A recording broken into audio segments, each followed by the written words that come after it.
Hello everybody. Let me fix something real quick because there's a thing that is showing up that's not normally there. Behind there. There we go. Alright. Hi everybody. Welcome to Brewcraft. A sudsy delve into 5th edition... What's the word I normally use? Home brewing? That's the word. It's been a long-ass day. I worked 9 hours straight at work, and it was not fun because it was super fucking busy. In fact, I totally forgot to grab my beer, so I'll actually be right back.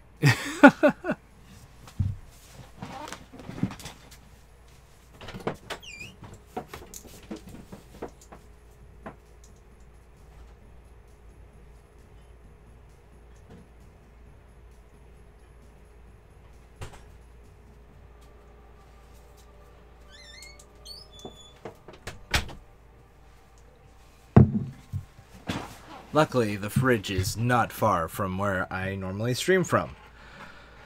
So yeah, tonight's episode is going to be an extra long one. My delayed Christmas present to you guys, I suppose. We are going to be making 2 subclasses, one for the wizard and one for the sorcerer.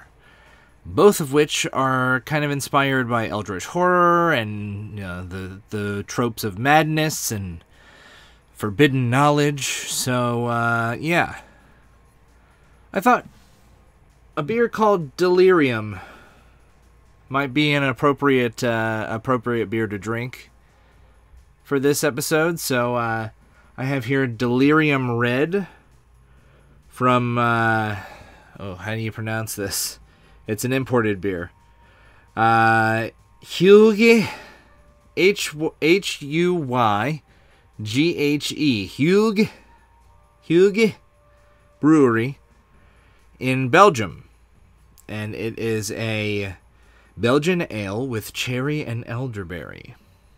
So, let's get a shot of the label there.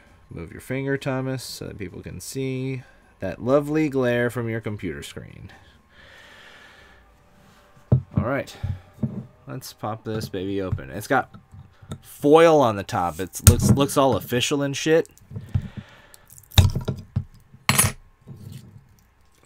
clear some foil away so I don't eat foil while I'm drinking it. It's like I opened a bottle of champagne or something. Appropriate. By the way, Happy New Year, everybody. I hope you guys had a fun, safe New Year's. Okay, this is going to be more complicated than I expected. There we go. That's enough. That's enough. Red foil everywhere. Alright, first sip of Delirium Red.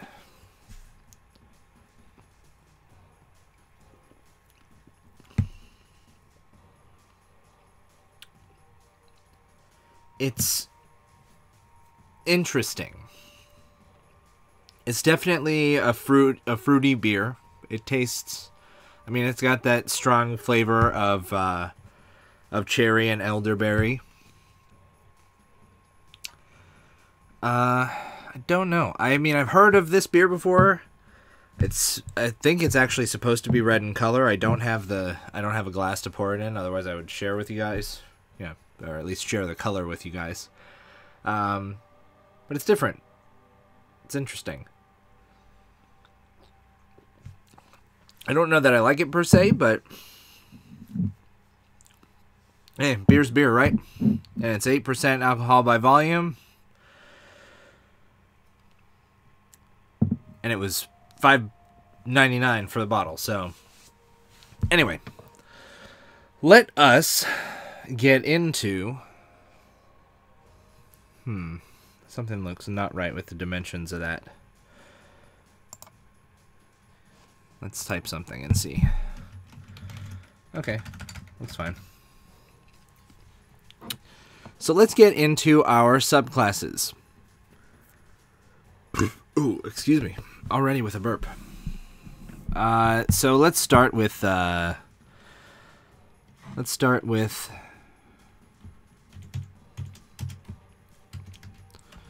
School of Forbidden. Is that how you spell forbidden? With 2 D's? I don't know. I can't spell today. Knowledge. So this is going to be our wizard school.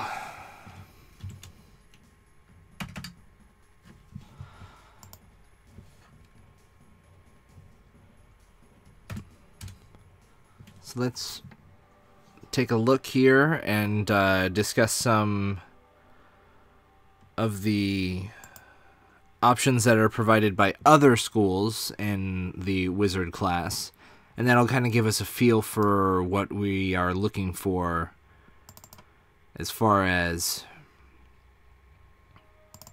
features go at what levels.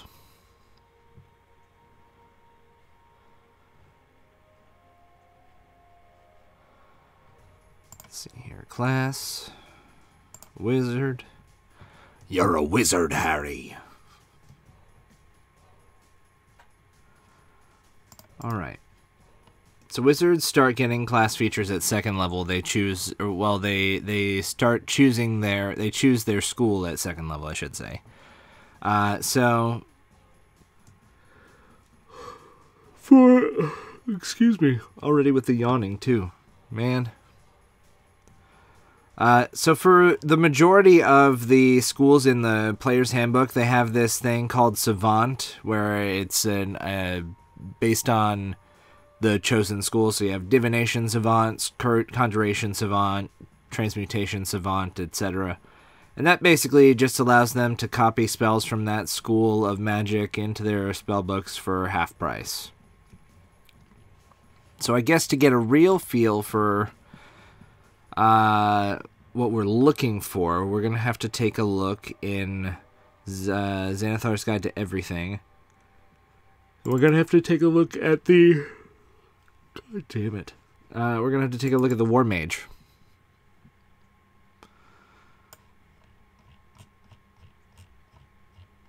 We're scrolling, because this PDF doesn't have bookmarks. We're scrolling.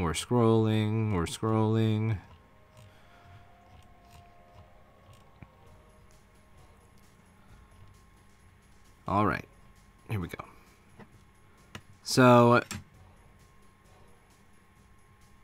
the War Mage gets 2 features at 2nd level, as all wizards do. They get Arcane Deflection. At 2nd level, you have learned to weave your magic and fortify yourself against harm. When you are hit, and scrolling, yeah. When you are hit by an attack or you fail a saving throw, you can use your reaction to gain +2 bonus to your AC against the attack, or +4 bonus to that saving throw. When you use this feature, you can't cast spells other than cantrips. Fuck, man. Until the end of your next turn. And then they also get Tactical Wit, which basically allows them to add their intelligence modifier to initiative rolls. So we have something that's defensive, and we have something that's sort of a buff, so to speak. Kind of grants you a little bonus. So let's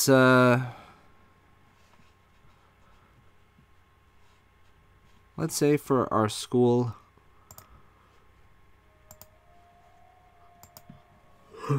excuse me, man, I am so sorry, guys. I hate yawning on stream, and yet I seem to do it a lot.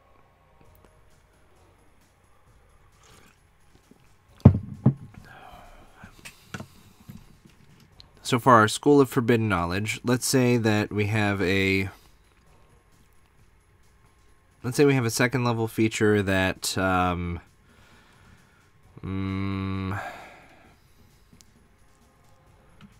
mean, I guess do we think that introducing the madness stuff off the bat is the most important thing? In which case, obviously, Sort of having the feature that allows them access to certain things, with the added chance of going mad, would probably be the best first feature that they get.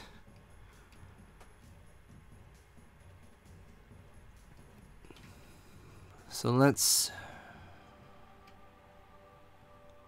Madness is a slow process when learned. Yeah.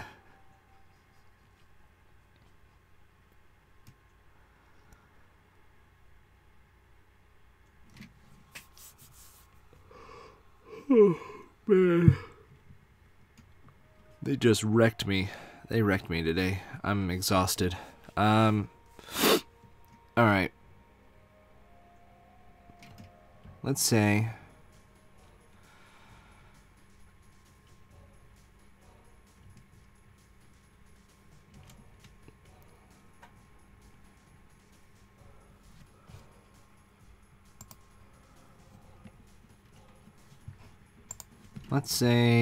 let's call this, okay,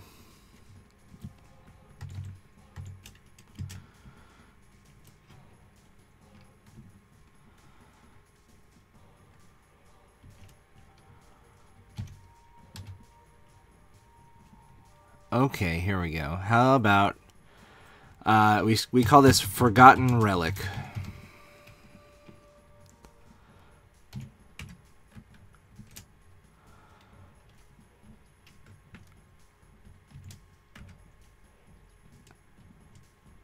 At second level, when you choose this school,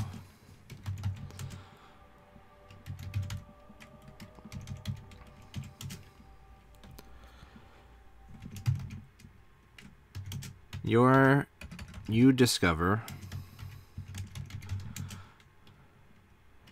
a forgotten relic of times past.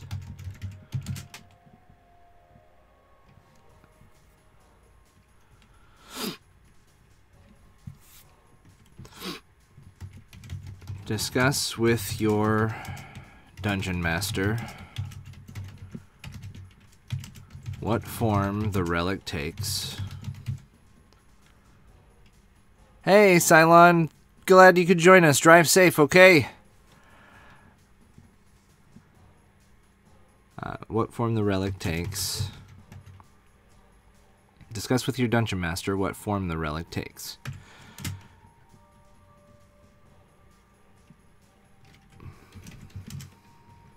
The relic is an item, a magical item.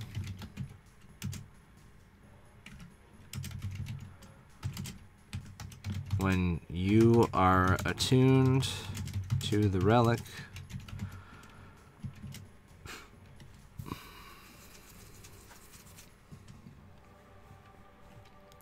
it grants you a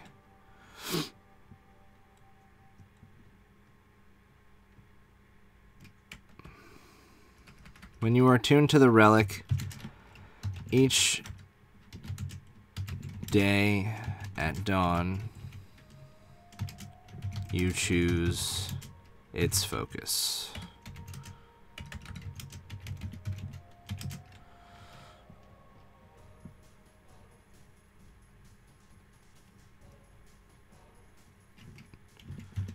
Defense grants you +1 to armor class. Offense grants you +1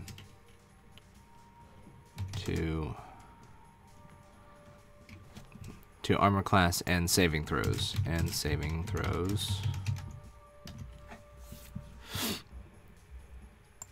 And all saving throws.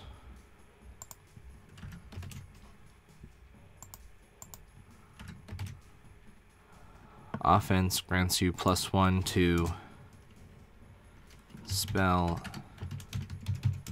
attacks and damage.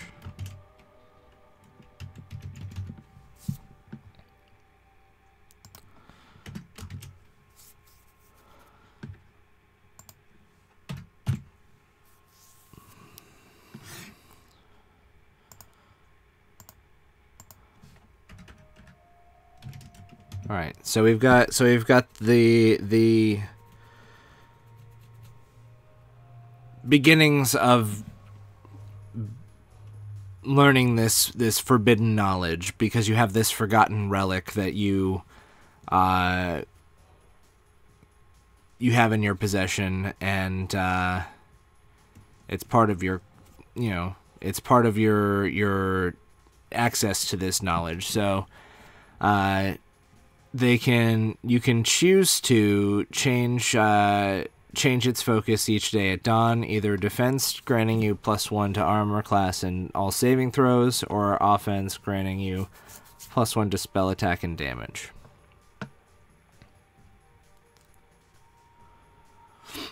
Pretty cool, pretty straightforward. And that is the precursor to this.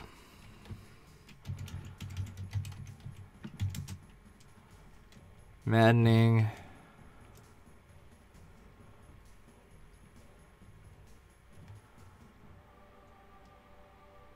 knowledge. Also at 2nd level.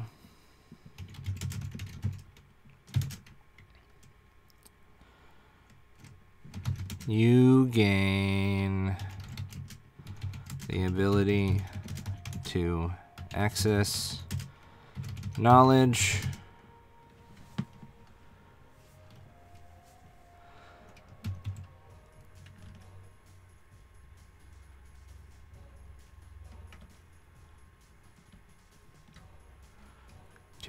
to access knowledge, no, to access certain traits, certain abilities that are otherwise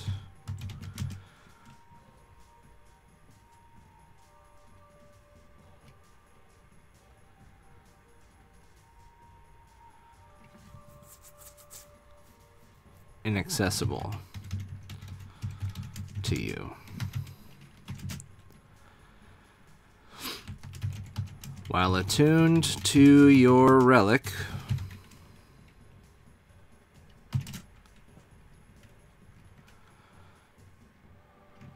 you may attempt to cast any spell. See, I'm kind of pulling this from the original school of the lore wizard that they had in Unearthed Arcana, where they were able to cast spells from other classes and stuff. So you may attempt to cast any spell from any class, as long as it is of a level you can cast. The spell still uses a spell slot.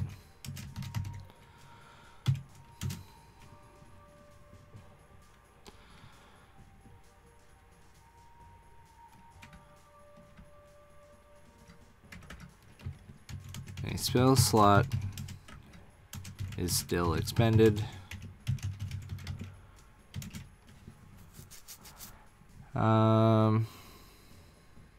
Spell slot is still expended.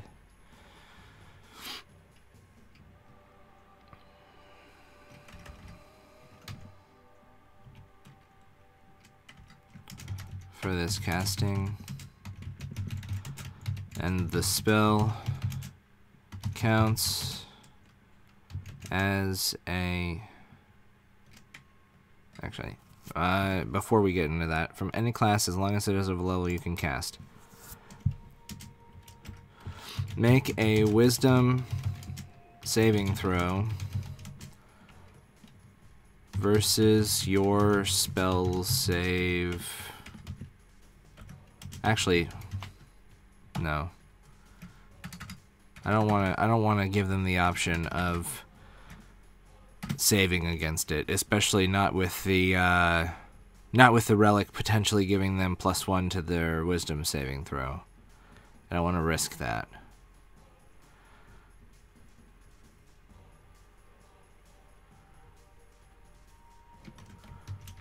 Roll a...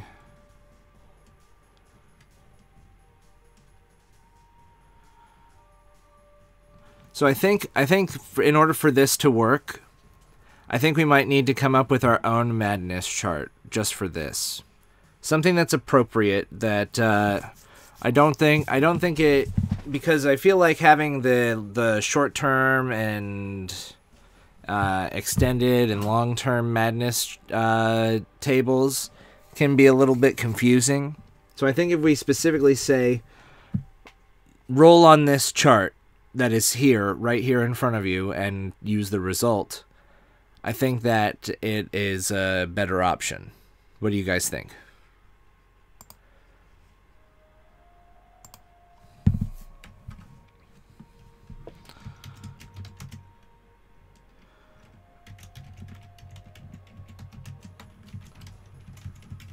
Roll on the forbidden knowledge madness table.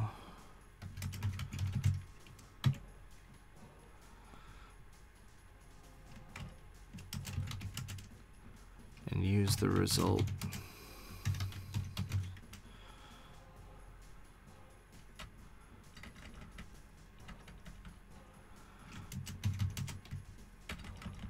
And suffer the resulting effect.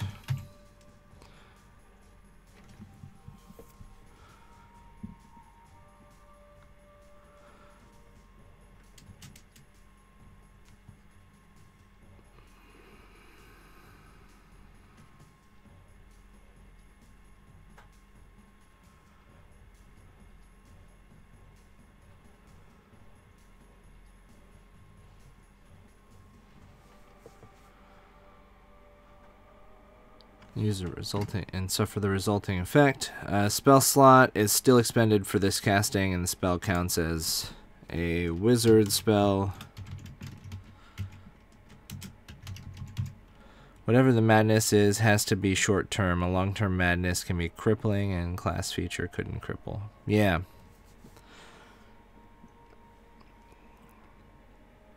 And spell counts as a wizard spell when cast in this way.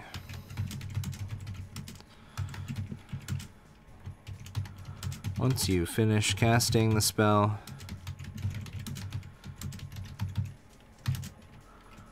all knowledge of it is ripped from your mind.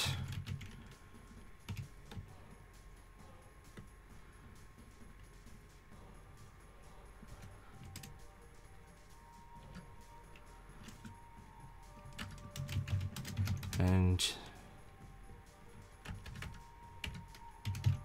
inaccessible to you until you take a long rest.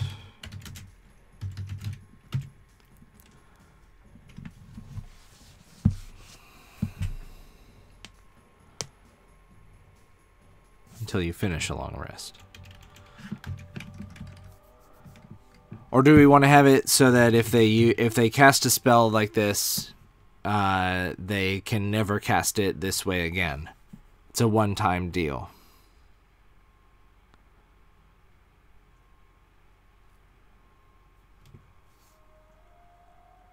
I'm going to have to work on the delay.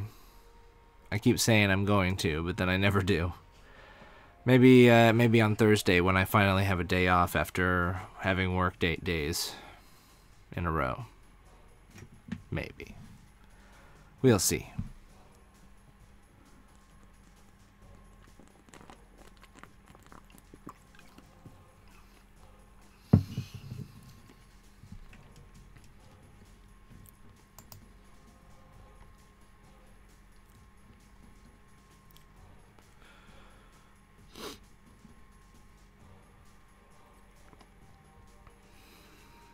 Maybe for a time period, but not permanently. All right, we'll leave it until you finish a long rest for now. I can't think of a time period that would make sense other than just a long rest.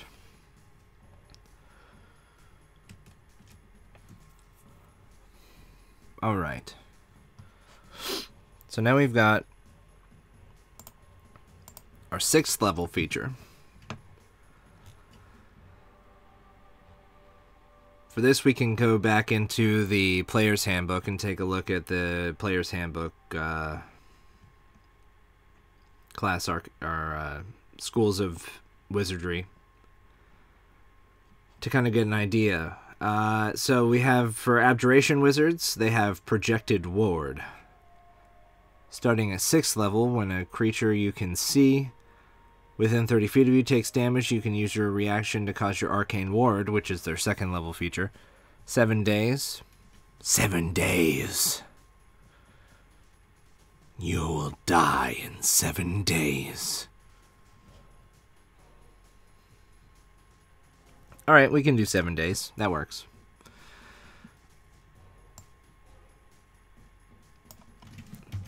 Or should it be 7 days or 1 week? Because I mean, the 1 week varies depending on the world you're in. We'll say 7 days.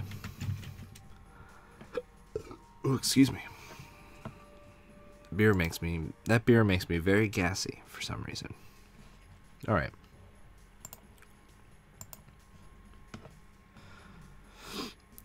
Starting at 6th level, when a creature you can see within 30 feet of you takes damage, you can use your reaction to cause your Arcane Ward to absorb that damage. If this damage reduces your ward to 0 hit points, the warded creature takes any remaining damage.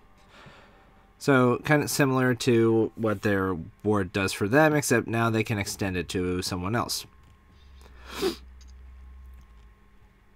Conjuration Wizard has Benign Transportation. When you can use your action to teleport up to 30 feet to an unoccupied space that you can see. Alternatively, you can choose a space within range that is occupied by a small or medium creature. If that creature is willing, you can both teleport, swapping places. Once you use this feature, you can't use it again until you finish a long rest, or you cast a conjuration spell of 1st level or higher. School of Divination has Expert Divination. Beginning at 6th level, casting divination spells comes so easily to you that it expands only a fraction of your spellcasting efforts. When you cast a divination spell of 2nd level or higher using a spell slot, you regain 1 expended spell slot. The slot you regain must be of a level lower than the spell you cast and can't be higher than 5th level. That could be something interesting to kind of riff off of for this forbidden knowledge. I know I was talking about potentially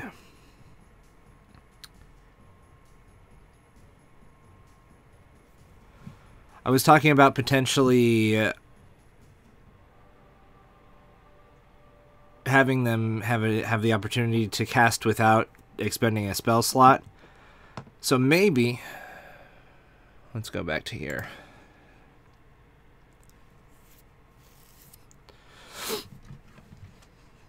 Let me make sure that this verbiage is correct, because I have an idea of what I want to call a thing, but new window.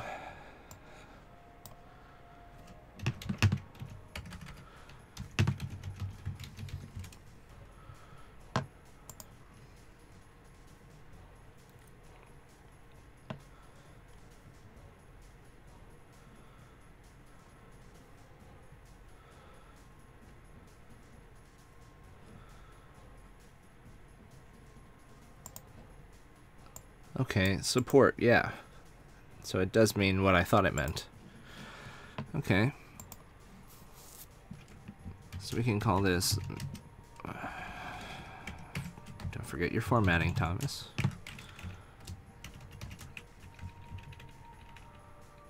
We can call this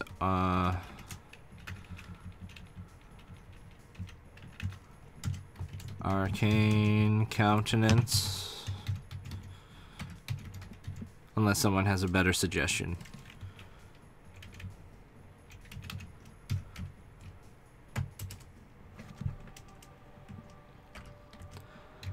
At 6th level,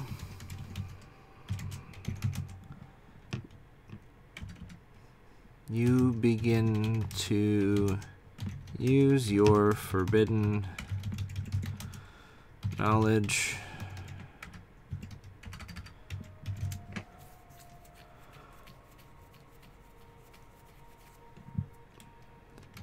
to your advantage, allowing you to reserve your power stores.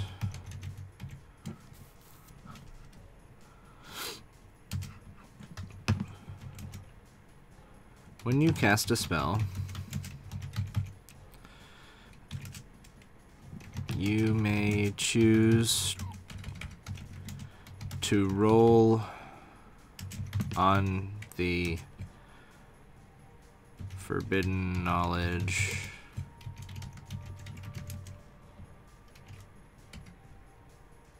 Madness table.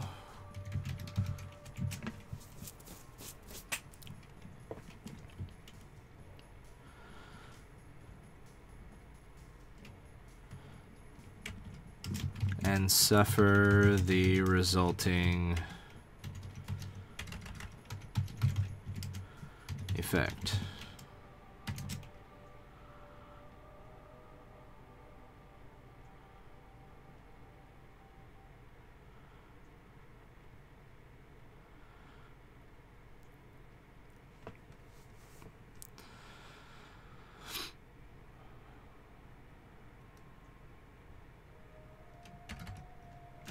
After which you regain a spell slot 1 level lower than the spell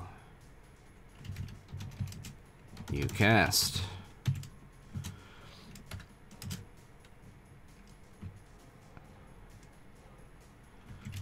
If you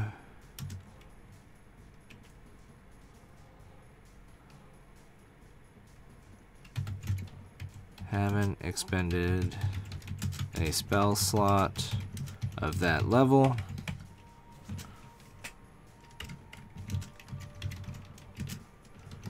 you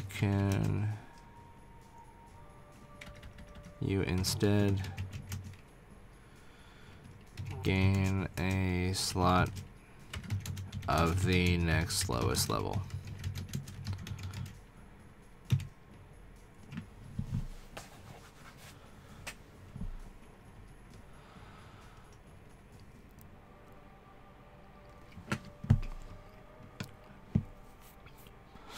That way it's not a perfect one for one. There's still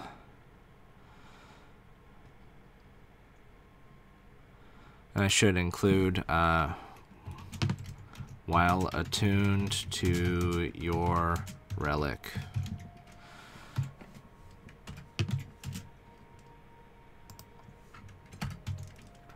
When you cast a spell, you may choose to roll on the Forbidden Knowledge Madness table and suffer the resulting effect. After which you regain a spell slot 1 level lower than the spell you cast. If you haven't expended a slot of that level, you instead gain a slot of the next lowest level. So yeah, that way it's not a perfect one-for-one exchange. They don't just get to not expend a spell slot, but they are getting, it's almost like an instantaneous, access to more casting power. So I think that's a cool option. All right.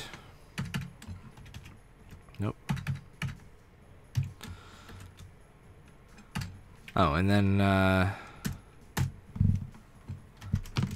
once you use this feature, you cannot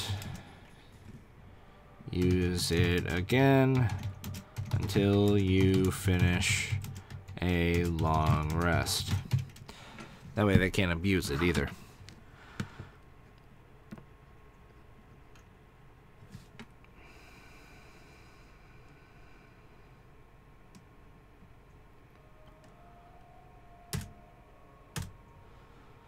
All right.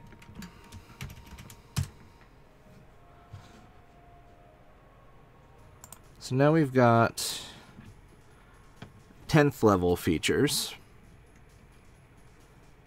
So for instance, going back to divination, starting at 10th level, you can use your action to increase your powers of perception. When you do so, choose one of the following benefits which lasts until you are incapacitated or you take a short or long rest. You can't use the feature again until you finish a rest. Oh, this must be an old copy of the PHP, because I'm pretty sure that wording was errated so that they can, you know, properly control. Oh, excuse me. So basically, they can choose to gain dark vision, they can see into the ethereal plane, they can read any language, or they can see invisible things. Those are their options for that. Then you've got School of Enchantment, Split Enchantment, starting at 10th level. When you cast an enchantment spell of 1st level or higher that targets only one creature, you can have it target a second creature. That's pretty cool. Basically allows them to instantaneously not only affect another creature, but it also basically allows them to, because enchantment spells typically have more are concentration based, it allows them to affect more creatures without the need for casting a spell a second time and losing concentration. Evocation, at 10th level, they get to add their intelligence modifier to their wizard cantrips. That's pretty bleh. But, I mean, effective, because of evocation wizards, you want to be able to deal the most amount of damage possible.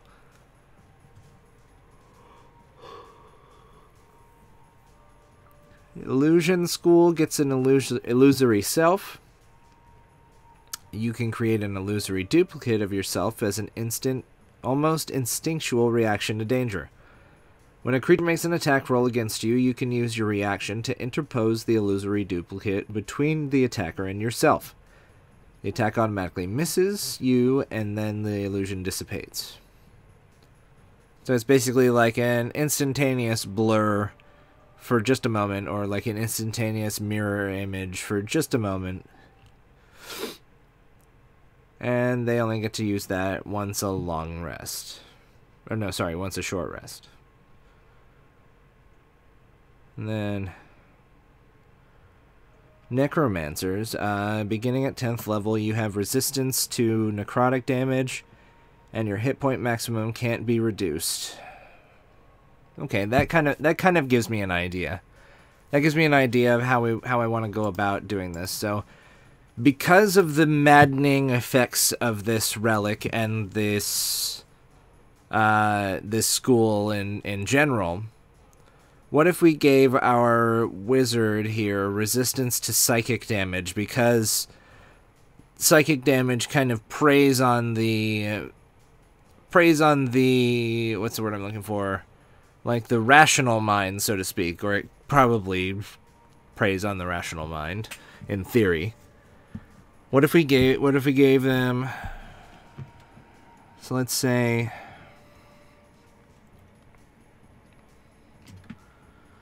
let's call this Ward of Madness.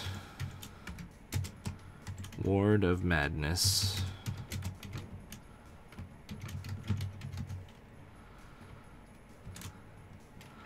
Let's say at 10th level,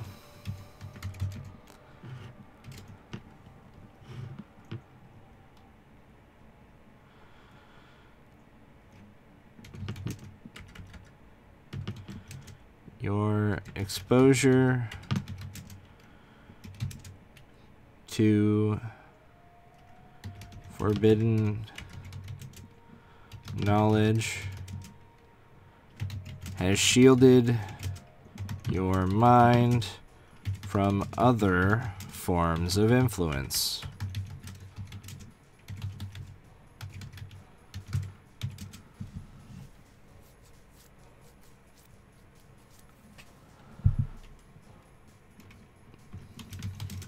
You gain resistance to psychic damage.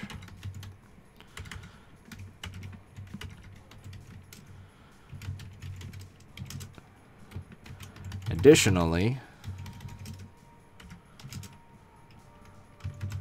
when a creature attempts to affect you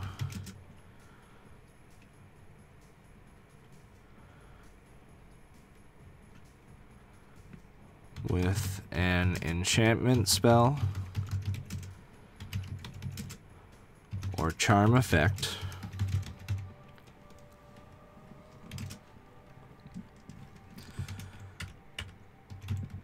the creature must succeed on an intelligence saving throw or suffer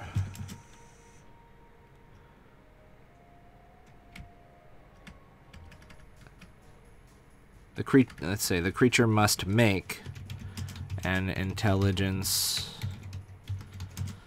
saving throw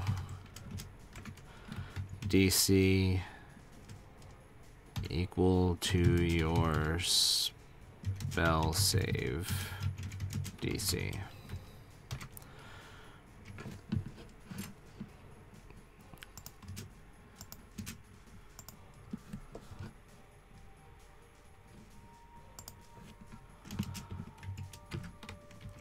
On a success, the effect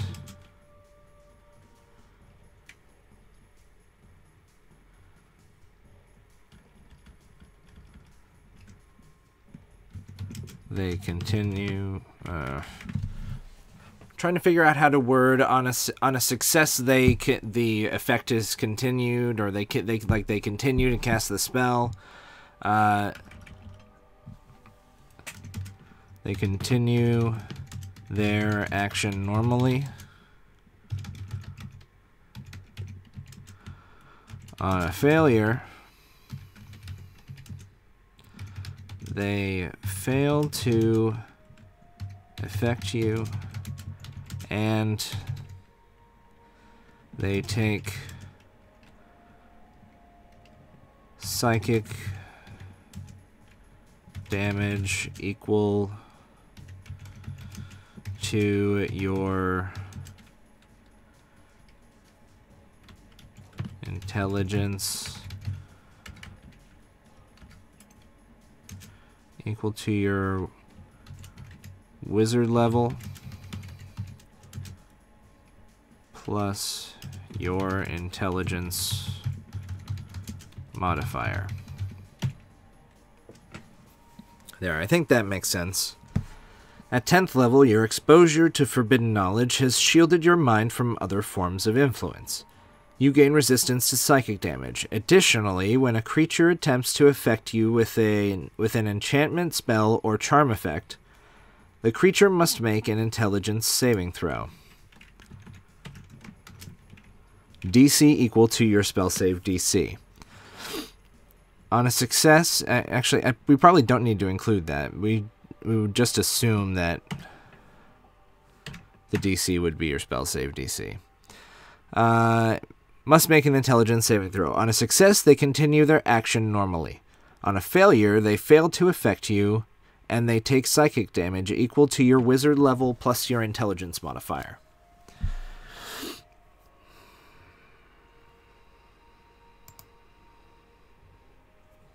We could even potentially include the caveat, if they fail by 5 or more,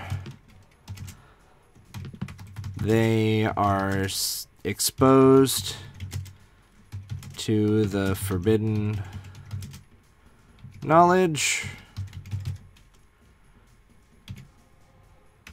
and must roll on the forbidden knowledge madness table.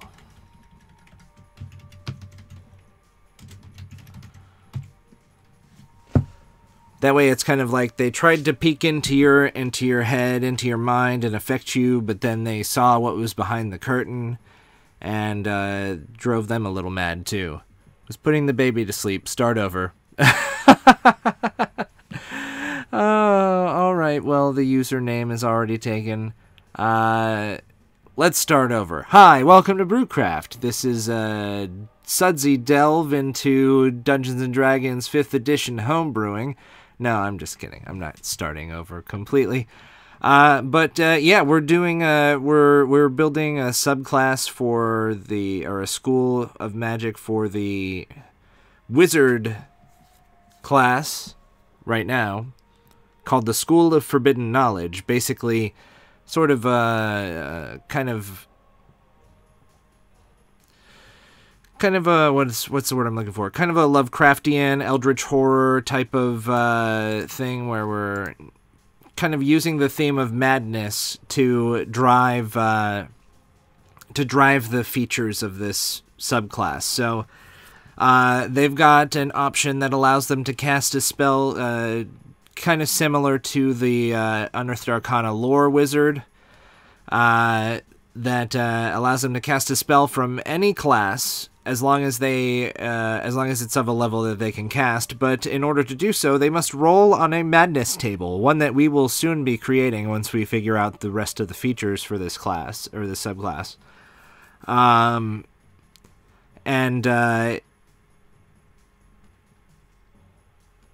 Love it. You may proceed. All right, cool. Yeah, then we've got some arcane countenance, or what I'm calling arcane countenance, that allows them to choose to roll on the madness table when they cast a spell, and once they suffer the resulting effect, they gain a spell slot of one level lower than the spell they cast. And then we've got a Ward of Madness that prevents, it gives them resistance to psychic damage, and also gives them a bit of protection from charm effects and enchantment spells, in the form of forcing the costing creature to make an intelligence saving throw. And on a success, they can continue normally, but on a failure, they will suffer some psychic damage and potentially a bit of madness themselves. And yeah, that's so that's going to bring us actually to our last feature for the subclass. Man, we're doing this in record time, I think. I mean, maybe not. It's 7:48, but we're going extra long tonight. We've got a 3-hour show tonight, so I won't be taking a break for another 45 minutes or so. So we've got plenty of time. So let's go on to our 14th level feature, shall we? So to kind of give us some more ideas on what other wizard subclasses do for their 14th level features, we can kind of peek through the player's handbook. School of Conjuration has durable summons. Any creature that you summon or create with a conjuration spell has 30 temporary hit points. That's pretty nice, pretty useful. We've got... pardon me, I got a bit of the sniffles. I think I might be getting sick from being overworked. It's tiresome, to say the least. We've got for divination, greater portent. They get an additional d20 that they get to roll. So there's that. That's pretty cool. Portent is... I've seen portent become pretty useful for people. Let's take a look at necromancy. I don't think we've done necromancy too much. Command undead.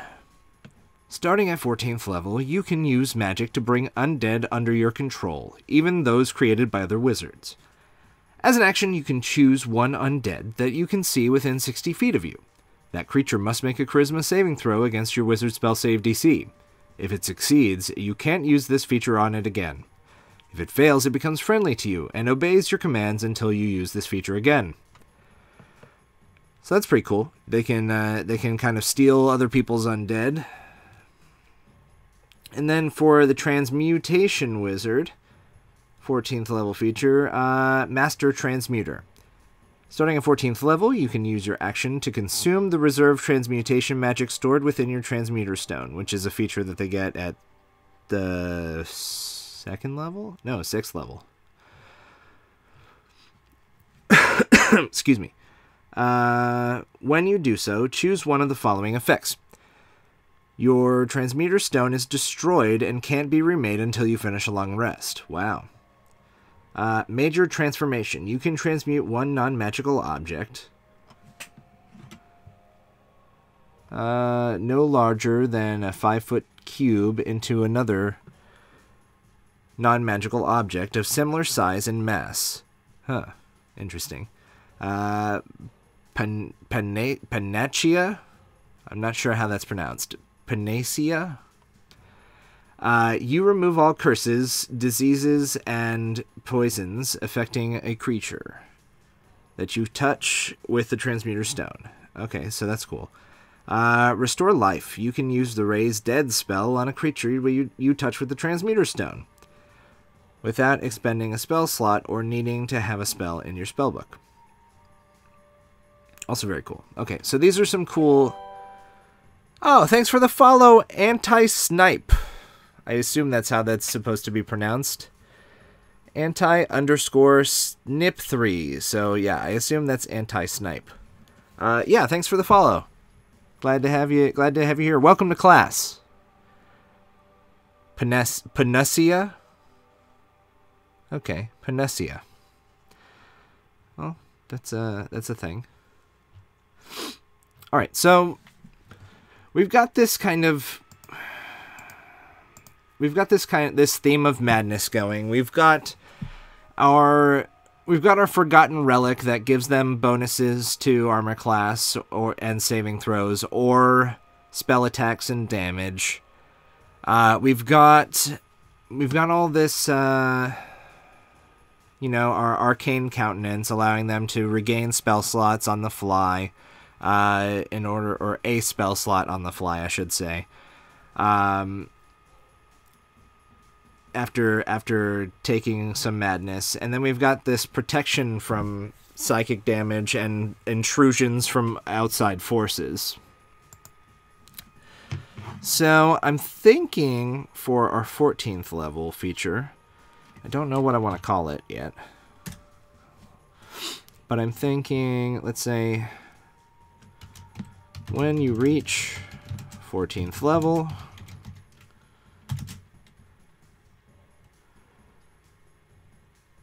let's say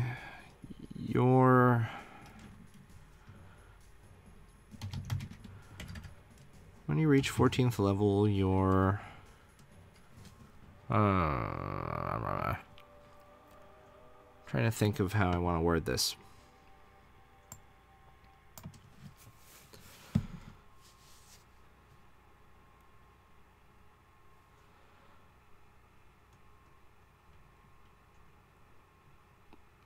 Panacea. Okay.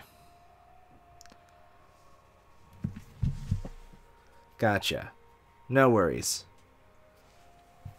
It's always important to expand one's grammar and understanding of the English language, which is terrible. Just a terrible language, at least phonetically speaking.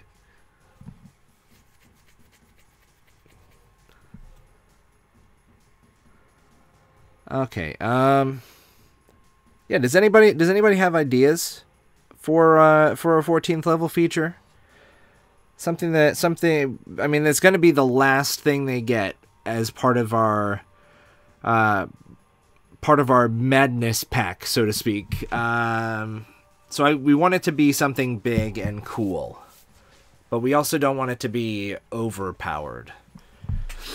And I know I kind of took the reins here, and I've kind of just built out the class features so far, and there hasn't really been a ton of input from you guys. So I really would like to hear from the audience and see what their thoughts are, what they think would be a cool 14th level thing. I do not do Arcana enough to have any good ideas. Oh man, Waffles, I know you're much more of a brute guy. You just like to go hit things, and occasionally cast spells as a paladin. It's okay though. I'm still glad you're here. I'm glad you're here to what's the word? I don't know. Brain not functioning. More alcohol.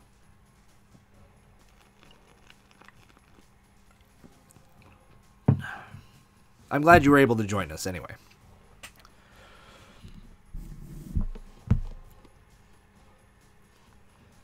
You know what? I'm going to take a look at the War Mage too, to see what they have going on for 14th level.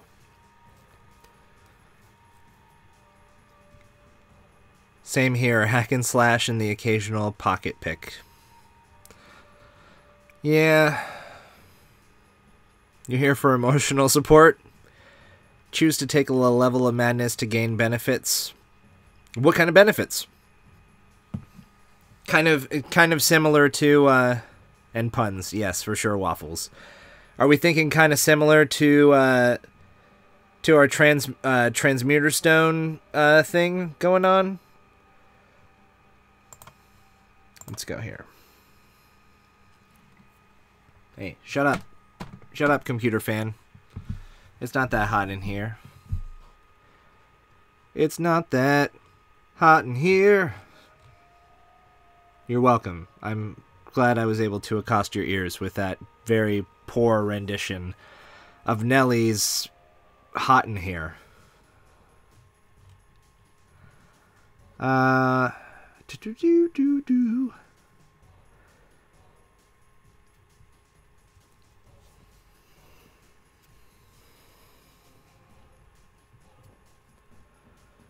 So maybe here is where the it's not that hot in here. Please put on some clothes. Yeah. It's not that hot in here, so please put on some clothes. It's not really that hot. You should really put some clothes on. Don't get me started singing. I was singing Country Road at work today because I was trying to keep myself from crying, from being so stressed out. Alright, where's the madness tables? Where's the madness tables? Page turning ASMR. I hope you guys really like turning pages. And this really weird song that I'm making up. I must have turned past it. It has to be back this way. Combat options. Alien technology. Adventuring options. Hero points. Here we go. What if we have them choose to take they take an indefinite form of madness? This is where the indefinite madness table would come in.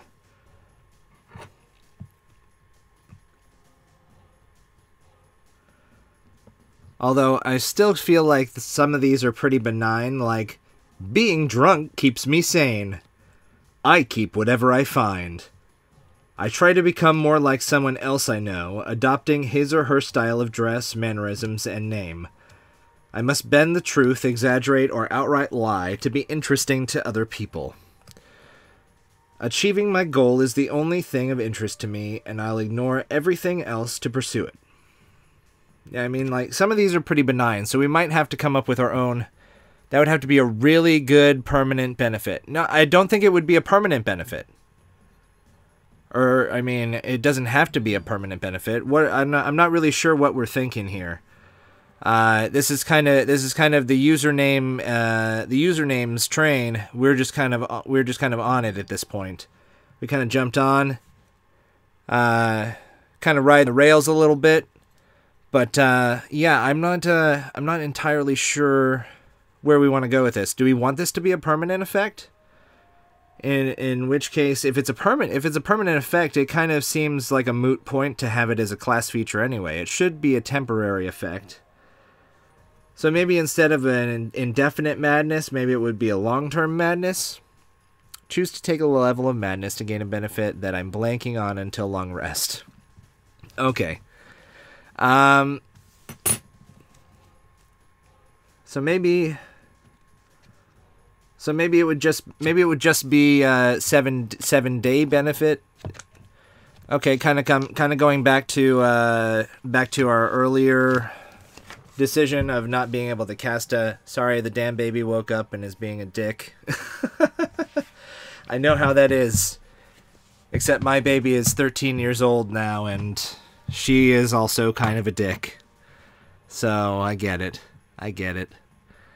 Love her to death. Light of my life, but she's kind of a dick. Alright. I think take a madness, cast a spell at a higher level without spending a higher level spell slot. That can be one of the options, sure.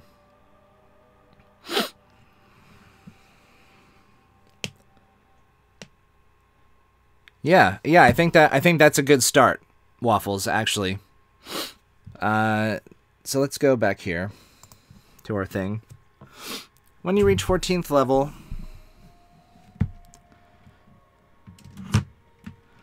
your access to the well of forbidden knowledge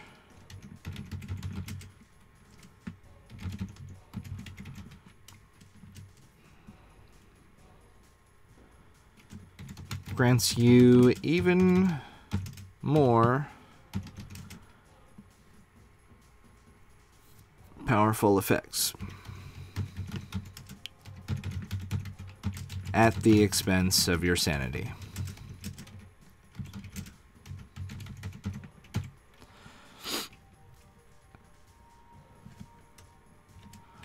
While attuned to your relic,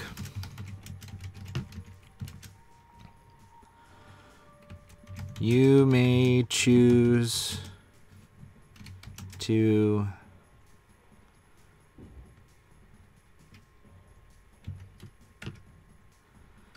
roll on the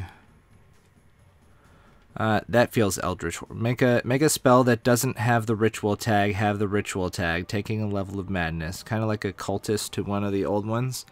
That's an interesting option too. I think that could definitely be that. So we've already got cast a spell at a higher level without spending the higher level slot. We've got change a spell that doesn't have that isn't a ritual into a ritual for one casting, I assume. All right, yeah, I dig these. I dig these a lot. All right, you may choose to roll on the. What's the name of that table? Long-term madness table. I'll have to find the page for reference because we'll have to list the page number. More page turning. Oh, I turned right to it. Perfect. Yeah, long-term madness table.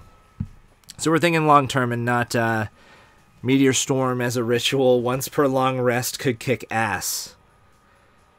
And AFK again. All right.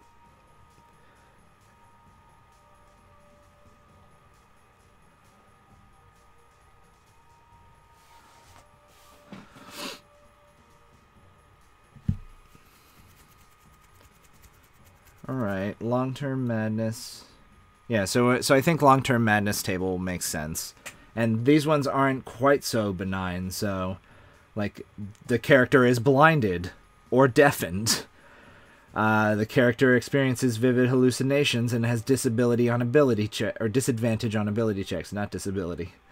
The character suffers extreme paranoia. Yeah, I think long-term madness is the way we want to go. All right. So, when you reach 14th level, your access to the Well of Forbidden Knowledge grants you even more powerful effects at the expense of your sanity. While attuned to your relic, you may choose to roll on the long-term madness table.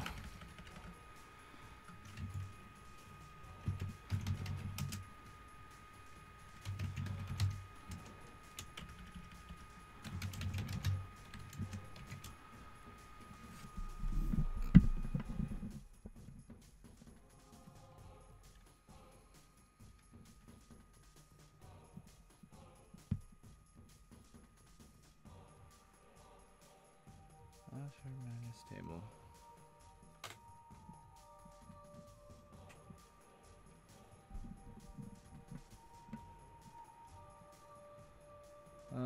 Okay, long-term madness table, and then DMG, page 260.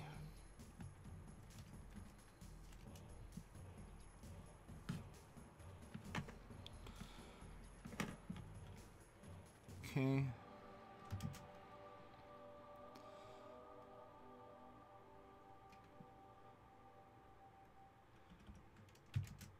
In order to gain one of the following effects.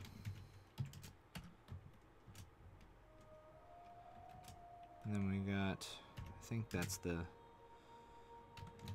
yeah, okay. Cast a spell at a higher level. No, sorry. Let's reword that. You may cast a spell at a higher level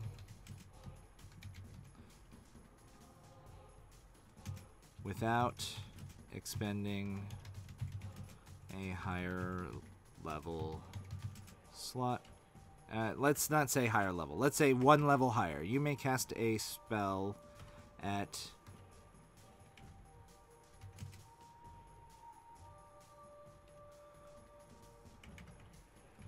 one level higher than its base casting without expending a higher level slot. Example.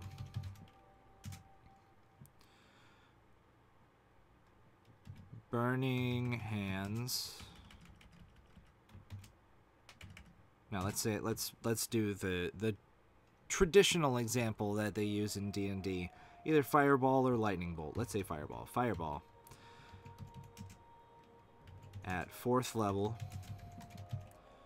using a 3rd level slot.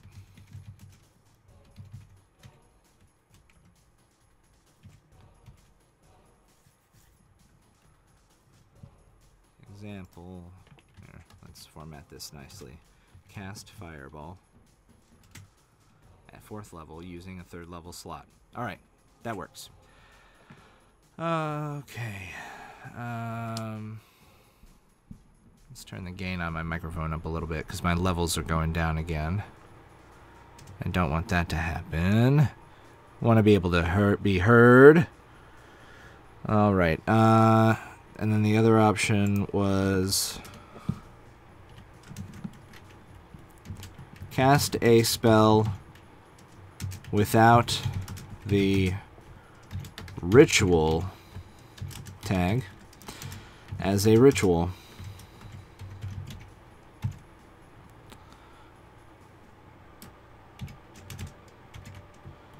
Example.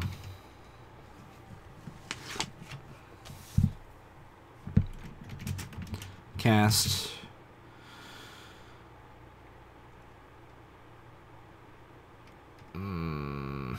I don't know, any number of spells. Of course, it would still suffer the effects of being a ritual because it would still have, you'd still add 10 minutes to the casting time. So I guess if you were to try to cast a Meteor Storm as a ritual, you would be you would need to know when and where you were going to cast Meteor Storm as a ritual. I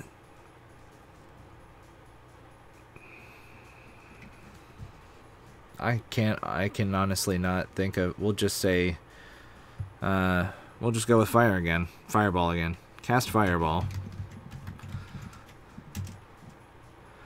As a ritual. Exactly, it would be great for Siege of a City. Yeah, I guess if you were evil.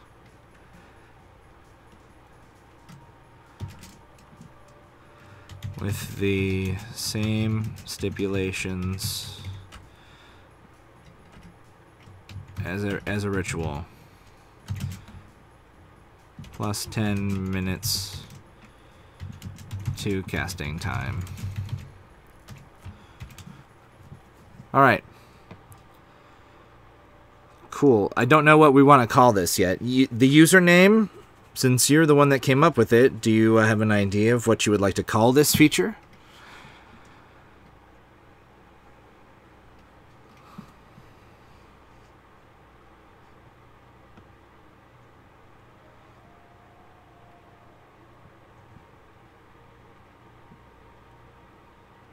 Yikes. Yeah, a way to put you on the spot, huh?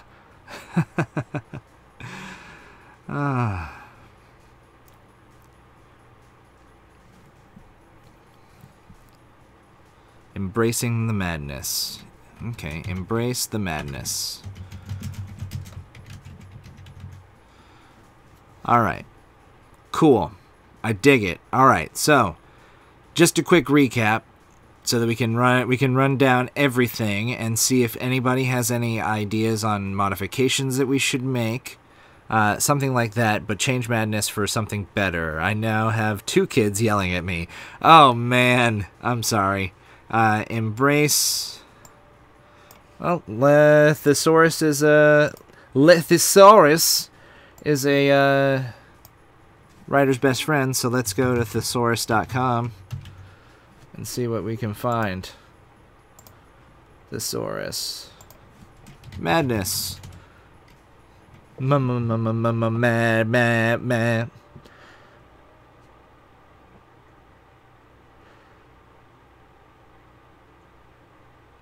Absurdity, craziness, delusion, foolishness, hysteria, lunacy, mania, aberration, delirium. Hey, delirium, like my beer.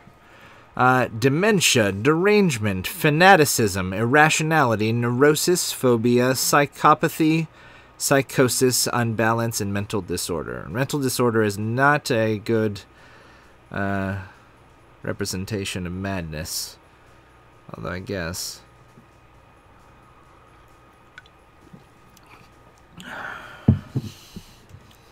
And hysteria isn't necessarily kosher, so to speak, now, because it's was created, it's like specifically was in reference to women. As much as I love race and class building, I must away. Try to get back on later. Good luck. Alright, username. You take care of them kids of yours. Tell him, hey, your parents trying to do some fun things on the internets. You go and be good kids and go to sleep. No, but seriously, go take care of those kids. Thanks for your help, and hope to see you back soon. All right, so we'll stick with Embrace the Madness for now. We'll figure it out later. But yeah, so just to give the rundown for everybody before we dive into creating our own personal madness table, let's go through each feature real quick.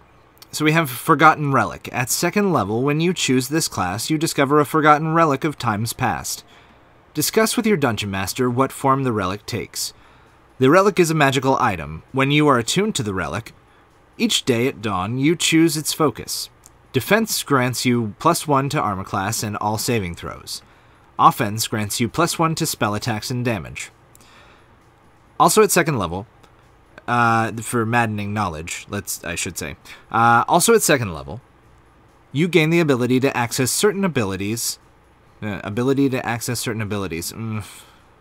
You gain access to certain abilities.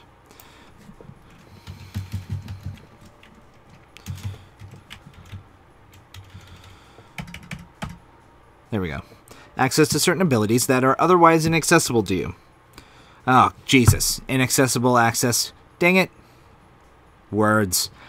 Oh, whatever. While attuned to your relic, you may attempt to cast any spell from any class as long as it is of a level that you can cast.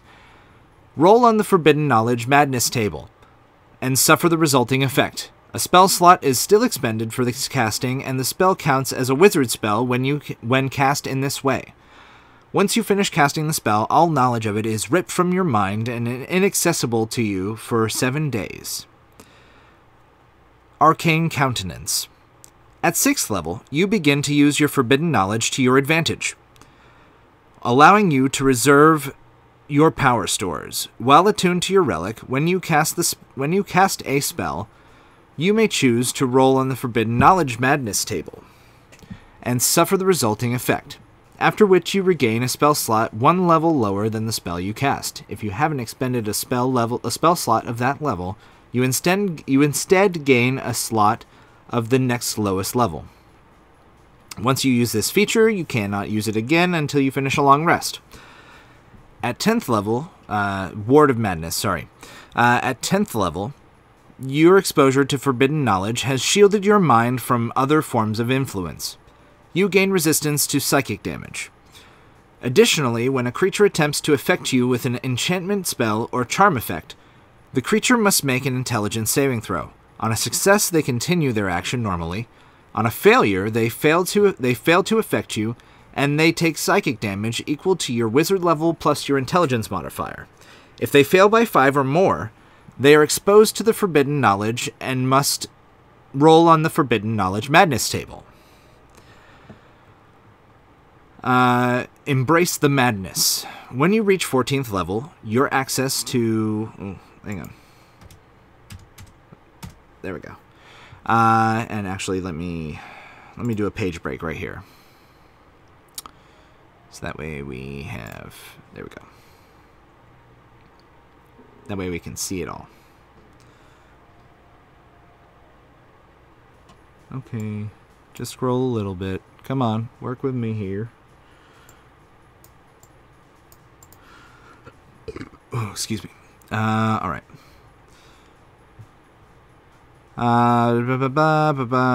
Your access to the Well of Forbidden Knowledge grants you even more powerful effects at the expense of your sanity. While attuned to your relic, you may choose to roll on the Long-Term Madness table, DMG page 260, in order to gain one of the following effects. You may cast a spell at 1 level higher than its base casting without expending a higher level slot. Example, cast Fireball at 4th level using a 3rd level slot. Cast a spell without the ritual tag as a ritual. Example, cast Fireball as a ritual, plus 10 minutes to casting time. And then we need to include here, once you use this feature, you cannot use it again until you finish a long rest. All right.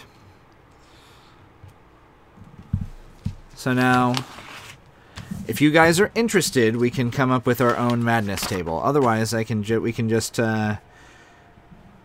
use the short-term madness table. Let's look at the short-term madness table just to see what options there are. Anyway, let's see. The character retreats into his or her mind and becomes paralyzed. The effect ends if the creature takes any damage, and these last 1d10 minutes. Character becomes incapacitated and spends a duration screaming, laughing, or weeping. The character becomes frightened and must use his or her action to move and movement each round to flee from the source of the fear. Man, 1d10 minutes is a long-ass time. What if we did instead...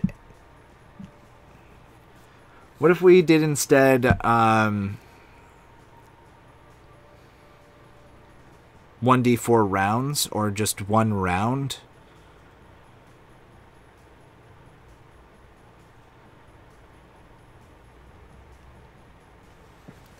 because I don't think that the madness table that they've provided in the DMG is intended to be used as oof, my microphone moving all the way over there. I don't think it's intended to be used as a thing that's causing effects in combat, whereas this is going to almost specifically be doing things in combat when your wizard is using them. So I think maybe just in the interest of time, because those all sound way too debilitating for a class feature. Yeah. I mean, unless, like I said, unless we just said that they are only affected by them for one round, instead of 1d10 minutes.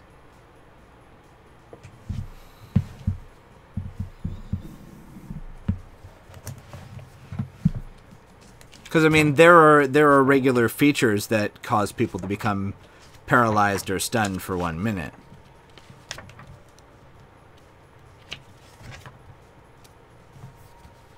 Or sorry, one round, like the stunning strike and stuff. So I mean, there's precedent for that in combat. 1d4 rounds. Well, let's see what else is there. Character begins babbling and is incapable of normal speech or spellcasting. That'll be great for your wizard for 1d4 rounds. The character must use his or her action each round to attack the nearest creature. The character experiences vivid hallucinations, has disadvantage on ability checks. The character does whatever anyone tells him or her to do that isn't obviously self-destructive, and the character experiences an overpowering urge to eat something strange, such as dirt, slime, or offal. The character is stunned, or the character falls unconscious. That's the top 20% of the table, is becoming stunned or becoming unconscious. You have a 10% chance of either of those, it looks like. 81 to 90 and 91 to 100.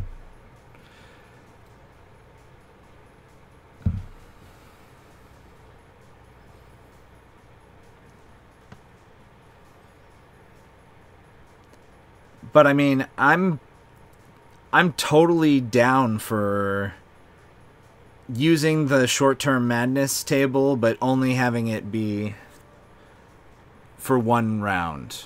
I think that makes sense, as opposed to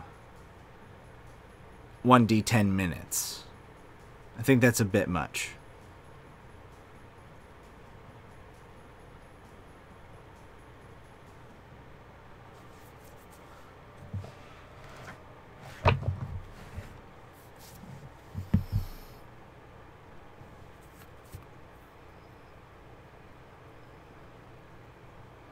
And it's just inconvenient enough that it makes it suck, but it makes it also worth using the feature, as opposed to like crippling your character in order for them to do one cool thing.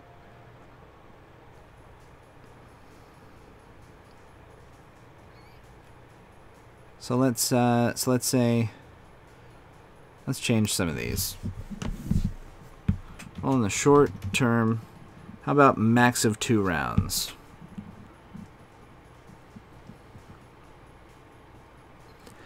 I don't know if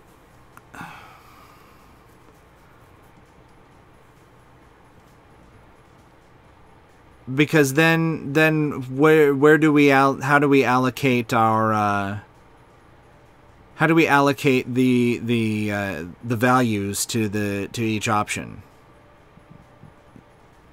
1 round seems too short. Maybe we can always come back to this. I don't want to sit on it too long, because we do have a whole nother subclass to make for the sorcerer. So yeah, I'll just modify this for now. Roll on short term, on the short term madness table, and suffer the resulting effect. Blah blah blah. Short-term madness table.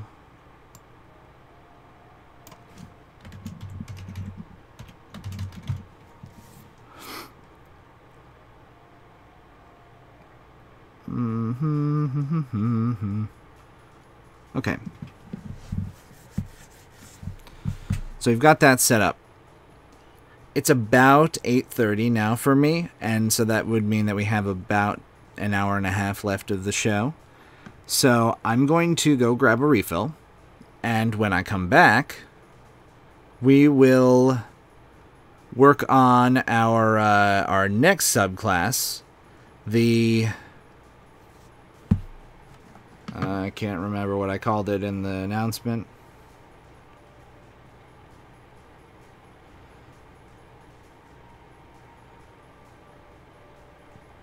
Going on to Discord on my phone to find what I called it in the announcement. The Whispered One origin for the Sorcerer class. So yeah, I'm going to take a short break and get a refill, and we'll be back to work on the Whispered One origin.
And we're back.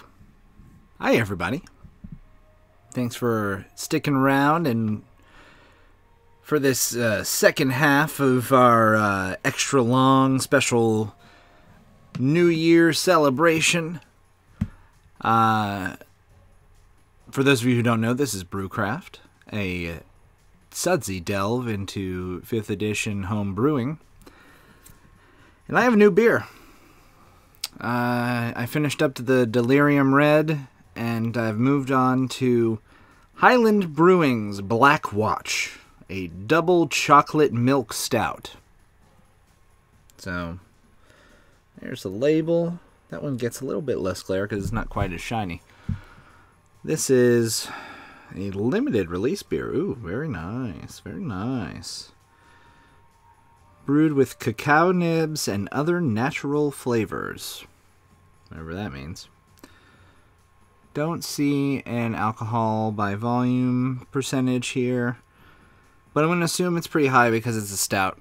Stouts have a tendency to be pretty beefy in the ABVs category, so yeah, here we go.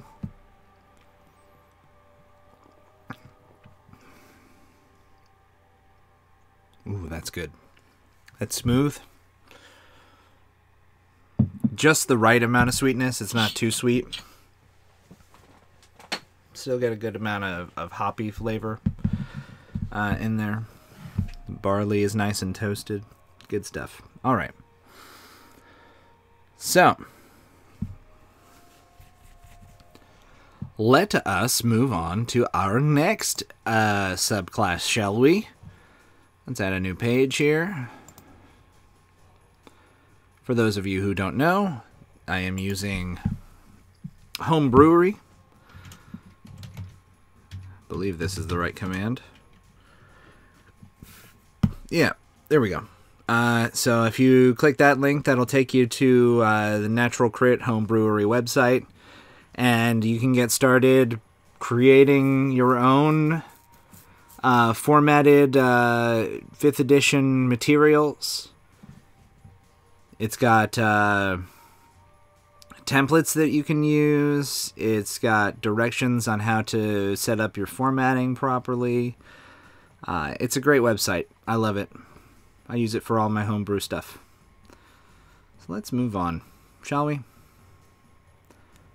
Let's move on to the Whispered One.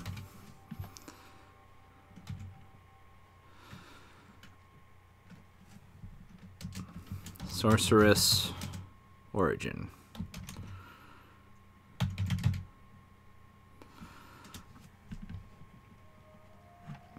So, let's give some space so I can have some room to see my work.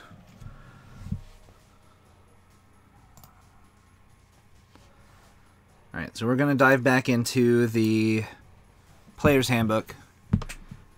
This time take a look at Sorcerer subclasses, and more importantly, we'll take a look at Xanathar's Guide, because the Player's Handbook only has 2 options, and one of them is pretty bleh, and the other one is overplayed.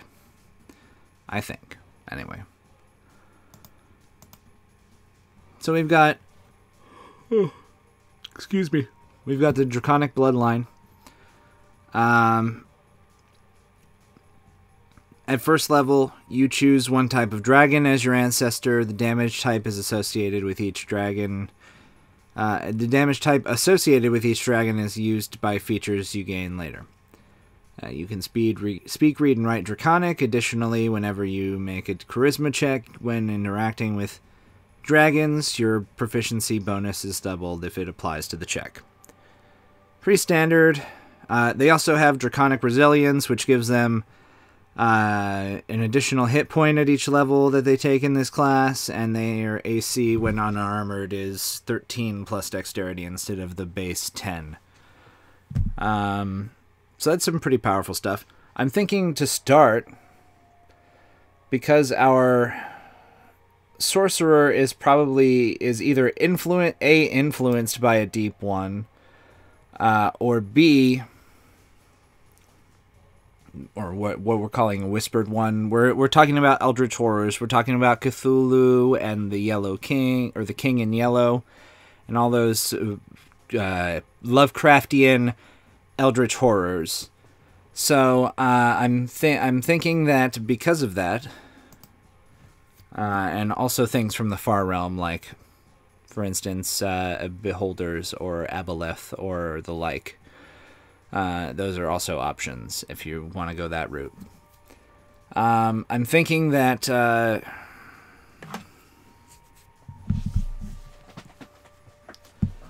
we have a feature here at first level, Forgotten Secrets.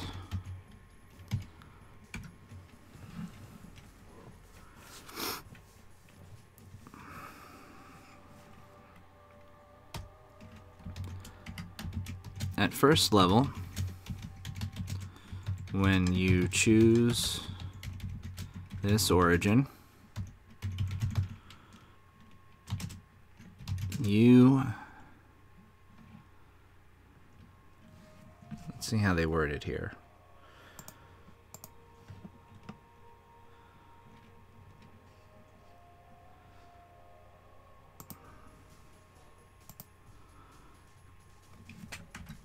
Your ties to the Far Realm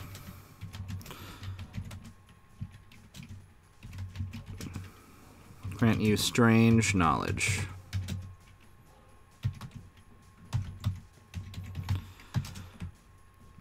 You can speak, read, and write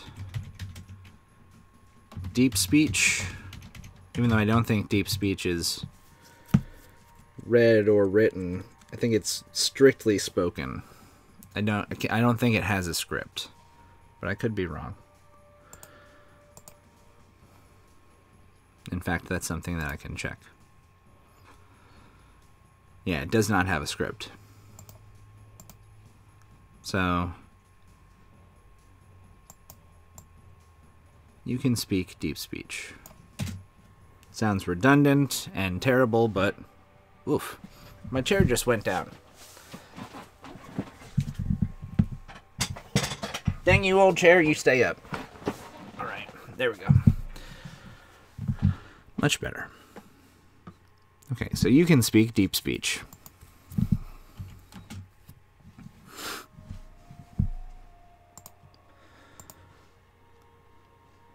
And then, what does it have additionally? Whenever you make a charisma check when interacting with dragons.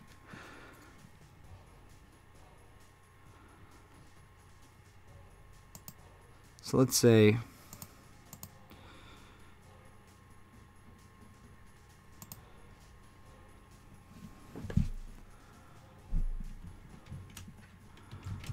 whenever you make a charisma check,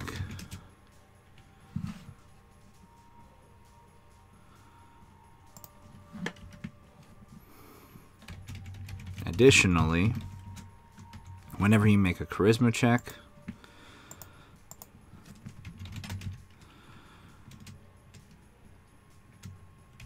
involving aberrations, your proficiency bonus is doubled. Now,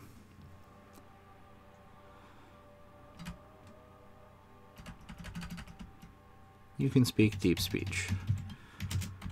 Additionally, when you make an intelligence check,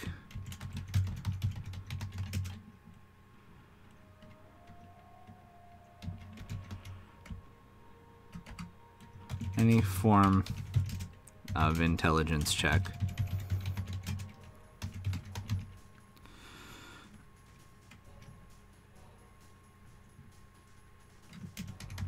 to recall information about aberrations, your proficiency bonus is doubled.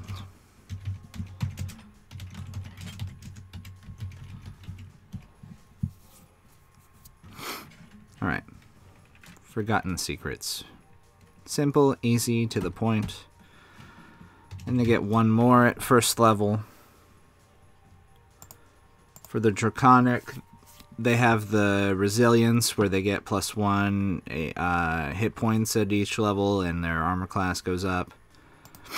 But I think what we're more interested in here is the ones in the Xanathar's Guide, because those are a little bit more varied. So we've got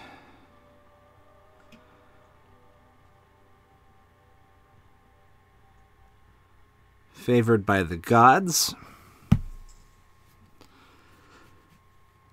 Starting at first level, Divine Power guides your destiny. If you fail a saving throw or miss with an attack roll, you can roll 2d4 and add it to the total possibly changing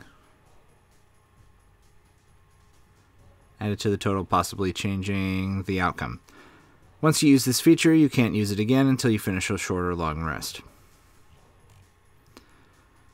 We've got so the Shadow Sorcerer has some pretty interesting stuff. They get expanded dark vision out to 120 feet. They also this feature also at 3rd level grants them the darkness spell. God damn it, chair, work with me.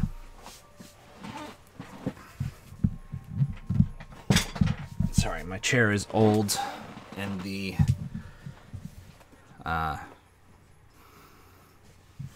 hydraulics or whatever it is that's in there doesn't always work. So yeah, they get the darkness spell, and they can cast it with sorcery points. If they cast it with sorcery points, they can see in the darkness. They've also got a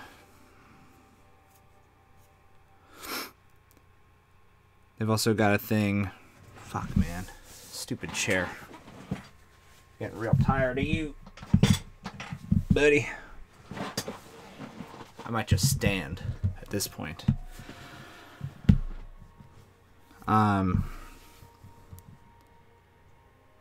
We also have something that's similar to like an undead resilience or undead fortitude, where if you are rendered unconscious, you can make a charisma save and drop to 1 hit point instead. That's pretty cool. Storm sorcerers get the language primordial, and they can fly. Well, they can fly 10 feet anyway, after casting a first level or higher spell.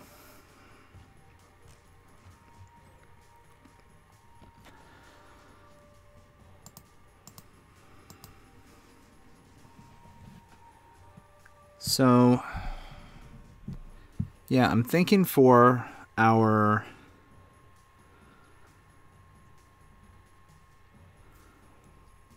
wow, I spelled whispered one wrong. Mistany. Whoops. Thinking for our other first level feature.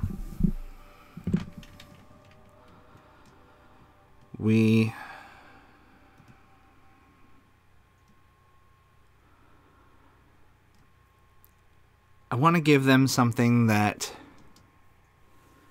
is kind of like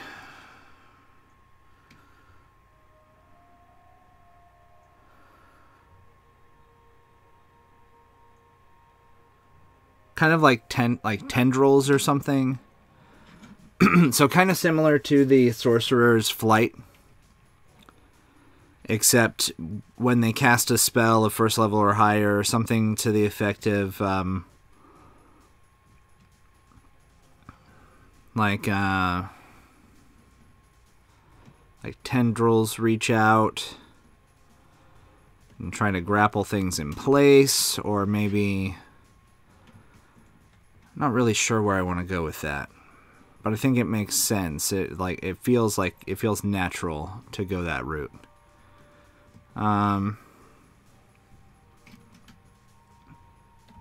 Let's see.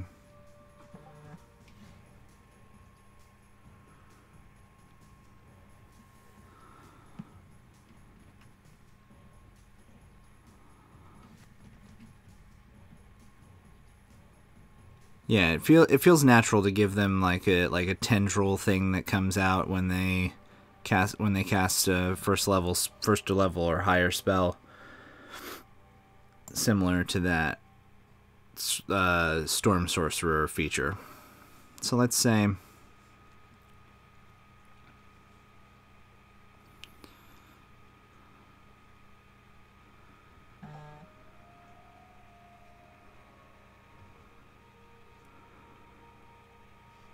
starting at first level.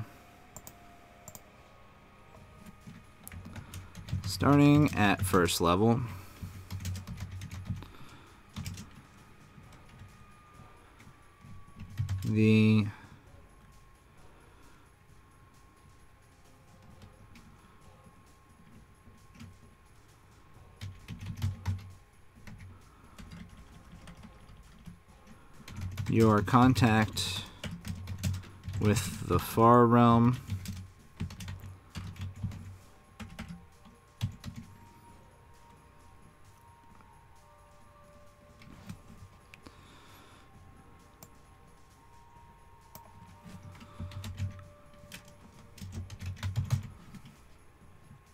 causes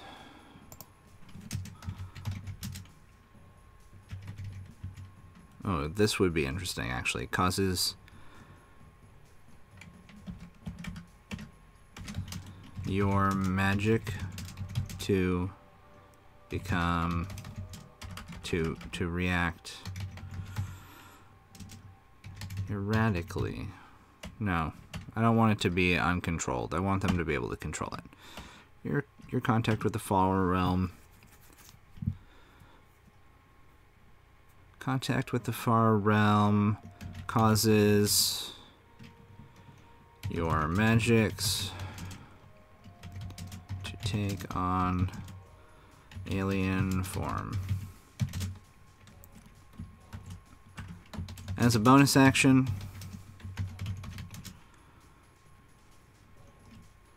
before or after you cast a spell of first level or higher,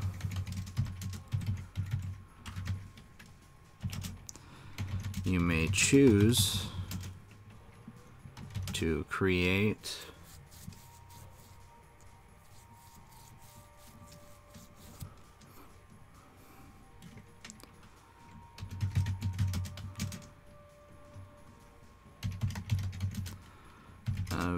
a pocket of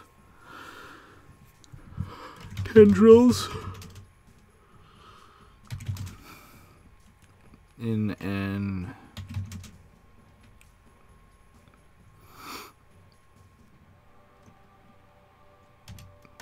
occupied space within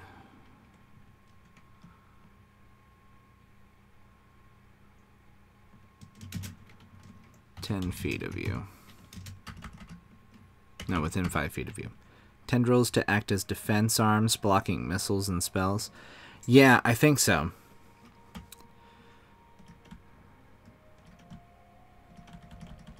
I think that's what it's going to be. It's going to be something that'll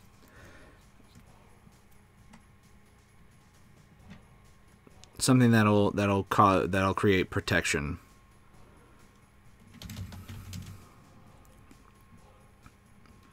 Choose to create a pocket of tendrils, of inky alien tendrils in an unoccupied space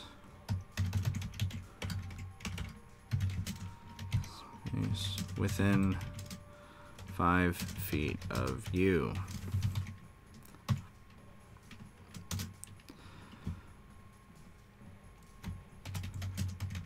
The tendrils remain until the start of your next turn and grant you a Do we want them to give a bonus to armor class, or do we want them to give disadvantage on melee attacks?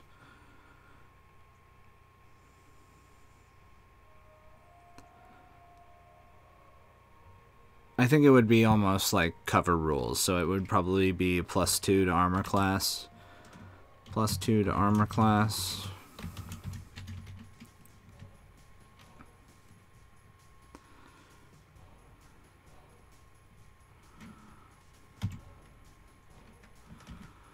As they obscure the vision of attackers.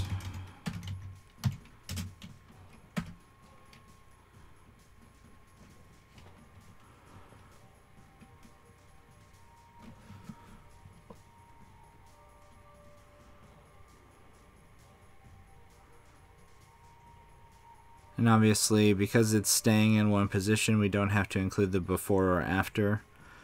It can just be after. After you cast, as a bonus action, after you cast a spell of first level or higher, you may choose to create a pocket of inky alien tendrils in an unoccupied space within 5 feet of you. The tendrils remain until the start of your next turn and grant you a +2 armor class, +2 bonus to armor class. As they obscure the vision of attackers. I don't know what we want to call that.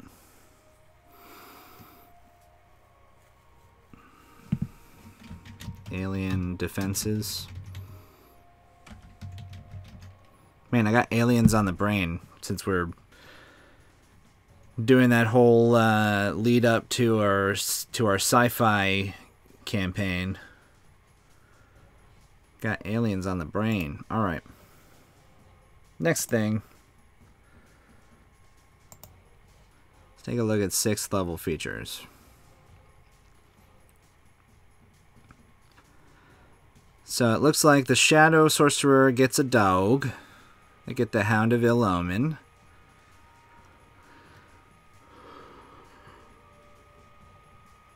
Excuse me. Divine Soul gets Empowered Healing.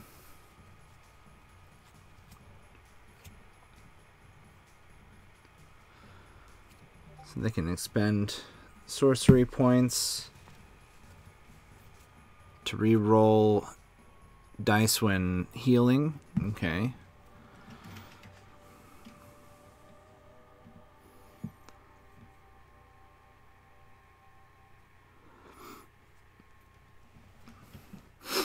So I think here is where we wanna dip into our well of madness and kind of give them the effects of the maddening deep ones as well. So let's call this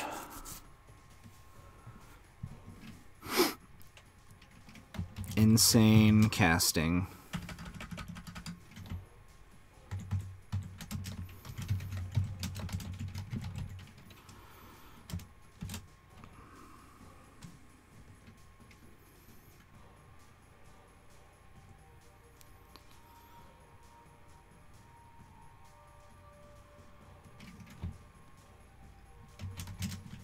At 6th level,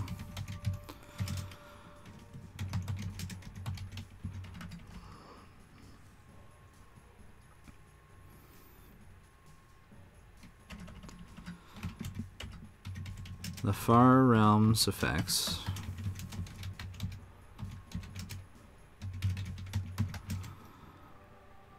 seep. Far Realms effects creep into the very magic you wield.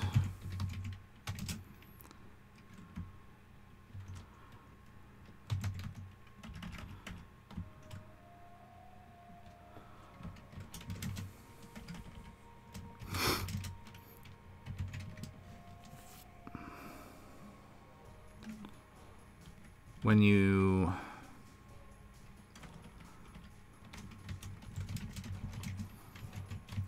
cast a spell,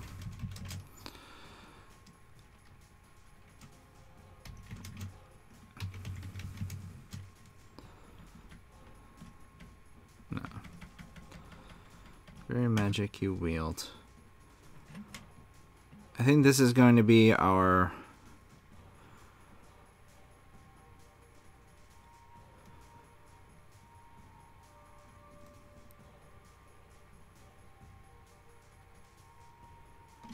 you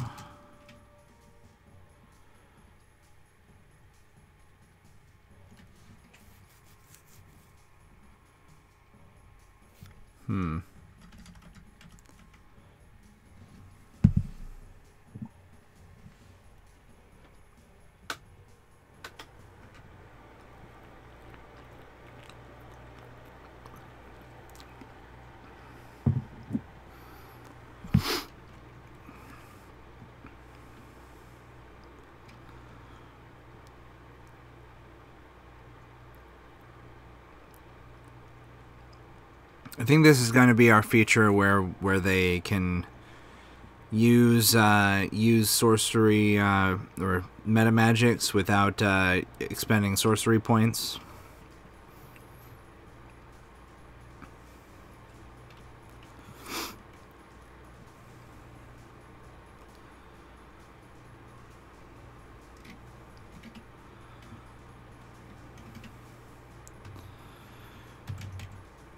When you use your meta magic, you can choose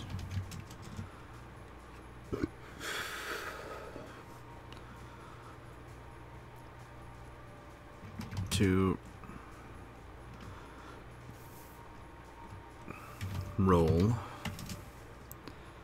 on the short-term madness table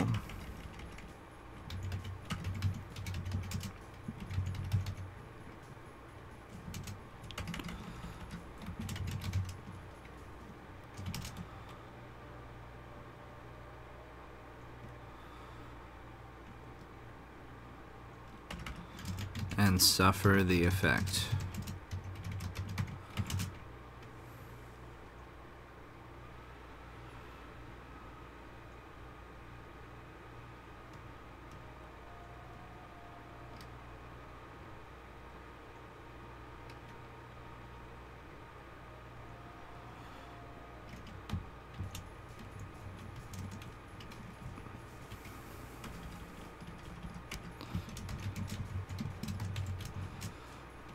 You may then use one meta magic feature. Why not give them an effect of something akin to a song that is stuck in your head that gets increasingly louder and faster? How do you mean? What would that do mechanically? What do you think? What are you thinking? I'm open to suggestions. This one's become considerably harder to crack than the wizard was. The wizard was pretty easy. But this one is a little bit harder of a nut to crack.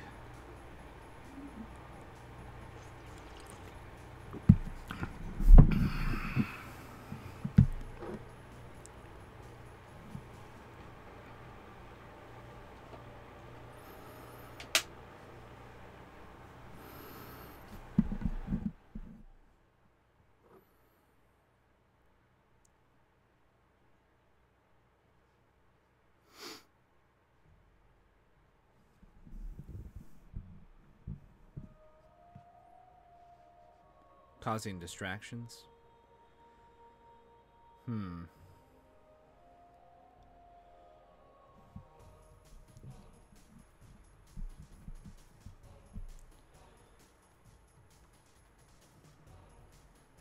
Altered attention, maybe.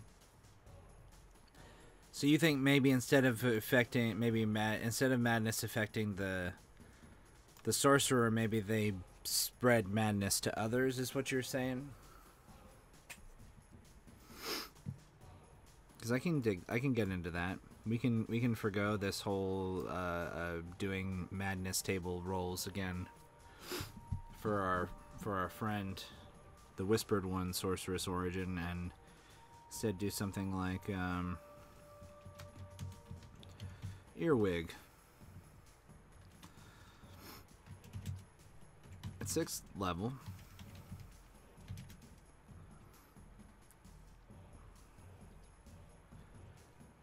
your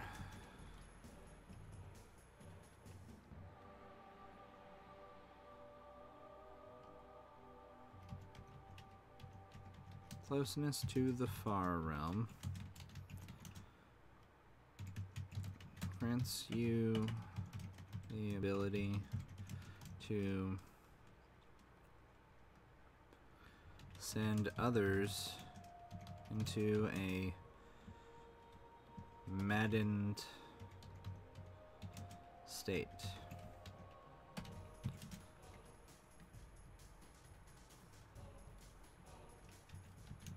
As an action,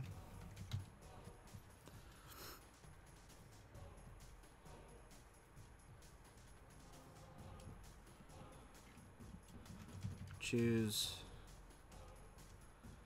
a number of creatures equal to your charisma modifier within 30 feet of you,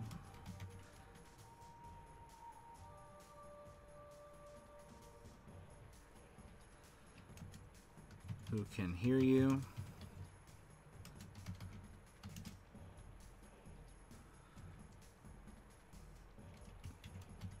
Discordant mumblings and shrill screams begin to fill their heads, and they must succeed on a wisdom saving throw or become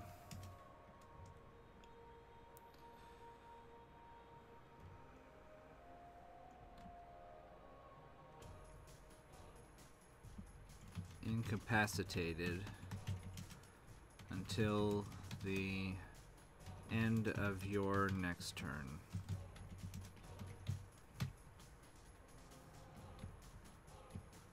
Once you use this feature, you cannot use it again until you finish a long rest. Something like that.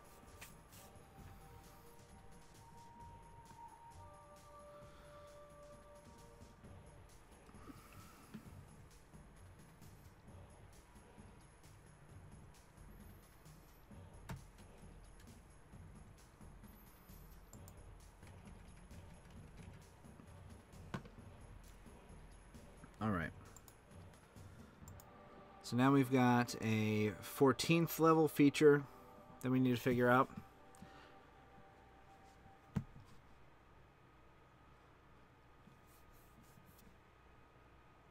Sounds awesome. All right, cool. Glad we could collaborate on that one, and I could kind of figure out what you were meaning.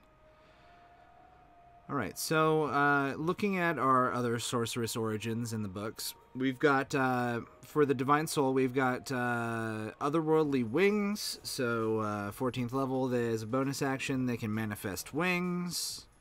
Gives them a flying speed of 30 feet. They last until they are incapacitated, they die, or they dismiss them. So basically, 14th level, they get wings, which is the same thing as the Draconic. The Draconic Sorcerer also gets wings at 14th level.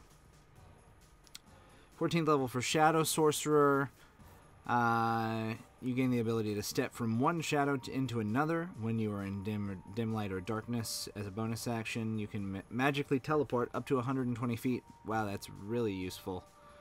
I kind of wish I was playing a higher level Shadow Sorcerer at some point. And then Storm Sorcerers at 14th level, they get Storm's Fury.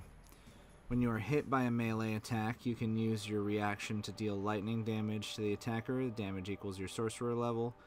The attacker must also make a strength saving throw against your sorcerer spell save DC.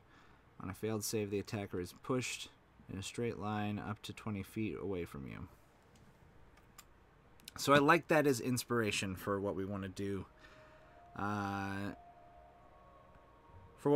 For our 14th level for the Whispered One origin.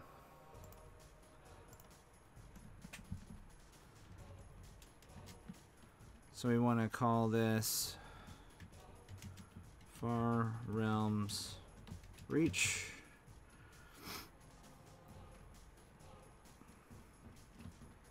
At 14th level,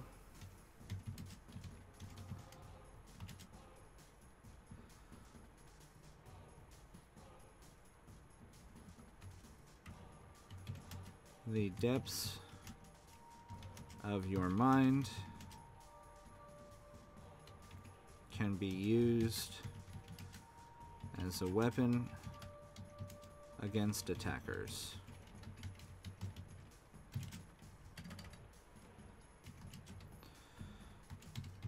When you are hit with a melee weapon attack, I think that's important. Let me double check. Can't remember what I read 5 seconds ago. Hit by a melee attack. Okay.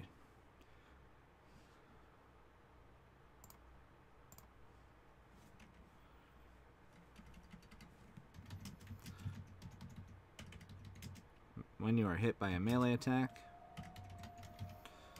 you can use your reaction to deal psychic damage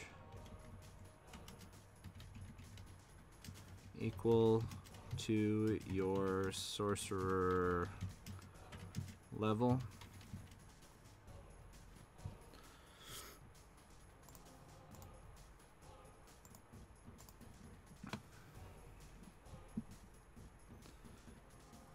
Damage to the attacker, damage equals their sorcerer level. Okay.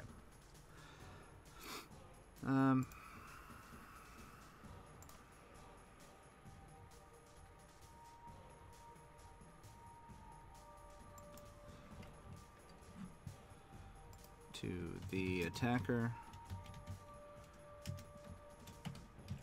the damage equals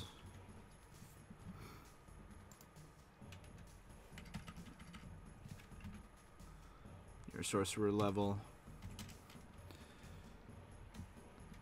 The attacker must also succeed on a wisdom saving throw, or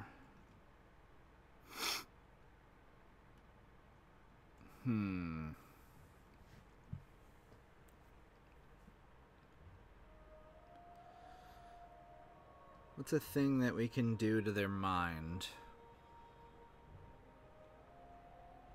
that isn't the same as this the earwig that gets put in their ear, or their alien defenses? What's something we can do to their mind that would kind of I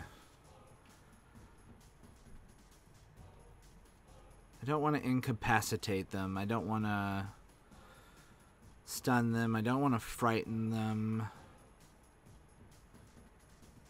It all seems kind of passé, you know? I think what we want to do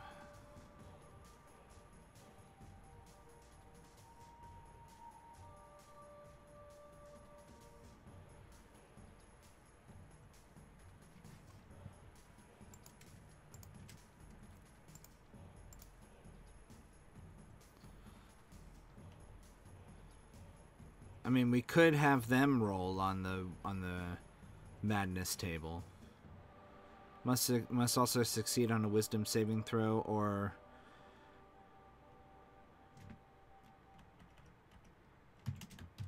On a failure, they must roll on the short-term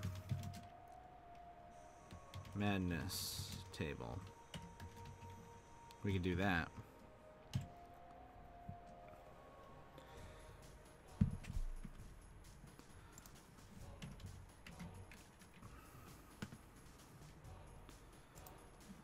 And suffer the effect.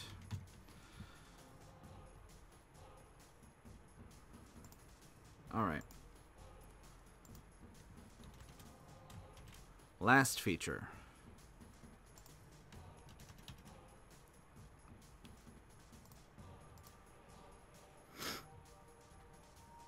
What about their worst fear made to appear in front of them? Seem to attack them. We could do something like that, but I don't want it to be like a frightened effect or something, because it, like, again, the frightened effect is sort of played out, I think. I think that it gets used a little too often.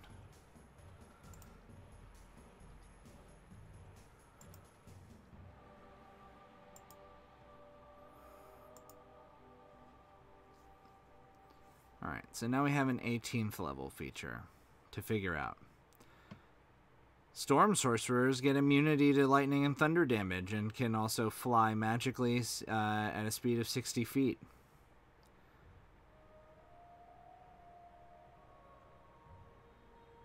And can also make other creatures fly. Shadow sorcerers get an umbral form. They can spend 6 sorcery points as a bonus action and magically transform into a shadowy figure. In this form, they have resistance to all damage except force and radiant damage, and they can move through other creatures and objects as if they were difficult terrain. They take 5 force damage if they end their turn inside an object. They remain in this form for a minute. It ends early if they are incapacitated, if they die, or dismiss it. And then Divine Souls. Unearthly Recovery. You gain the ability to overcome grievous injury. As a bonus action, when you have fewer than half of your hit points remaining, you can regain a number of hit points equal to half your hit point maximum. So I think that means if you have fewer than half. Okay, so you can't get to maximum, but you could, if you were one fewer than half, you could just barely get to maximum, or get just below maximum. All right.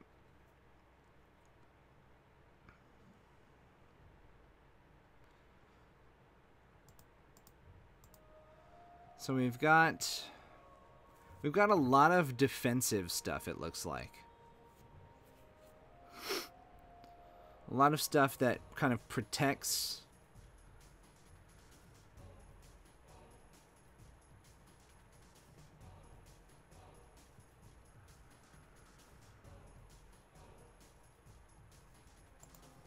So I think at this point, I think we want to really bring out the big guns.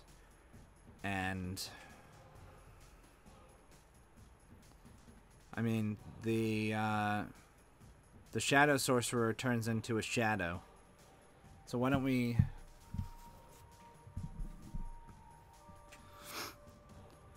give this guy an unearthly form?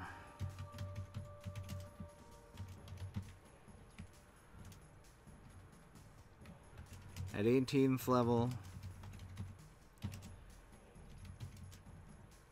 you gain the ability to change your form into a monstrous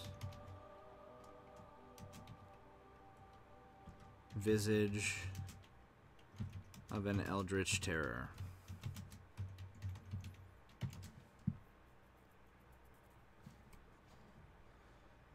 Do Shadow Sorcerers do that as a bonus action or an action? Oh, they spend 6 sorcery points, that's right. You can spend 6 sorcery points as a bonus action. Okay.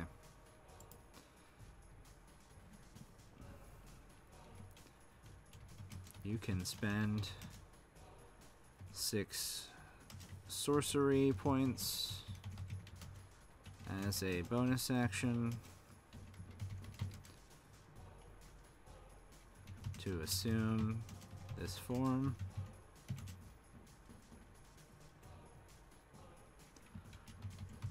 While transformed,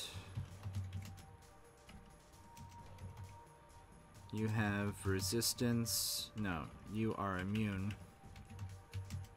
Immune to psychic damage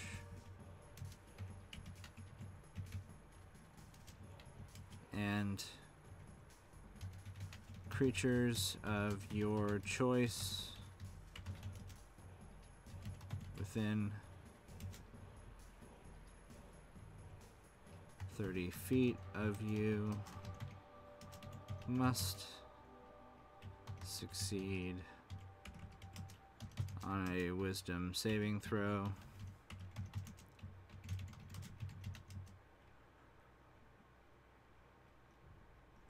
Or actually no. Creatures, a number of creatures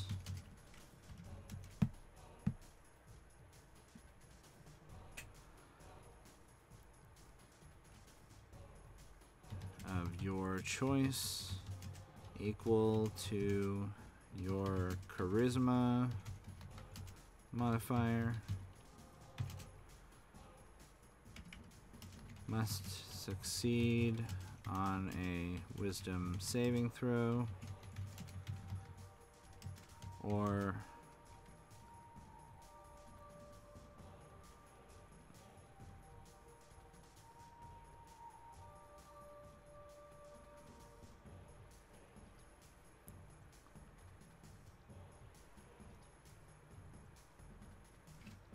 suffer. No, we'll say intelligence saving throw.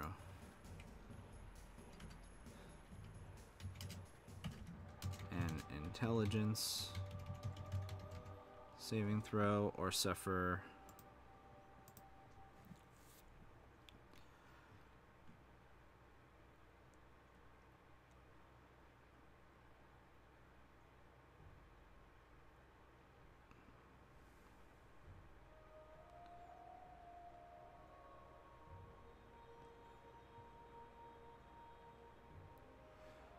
let's say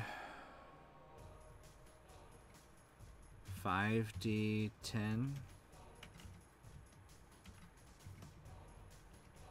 I mean, it's an 18th level feature. We want it to have some oomph behind it. So suffer 5d10 psychic damage.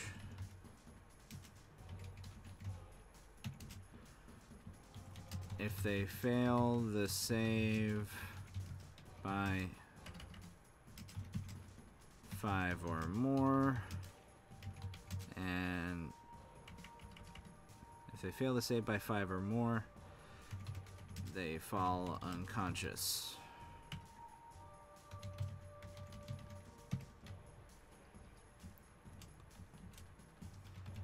This form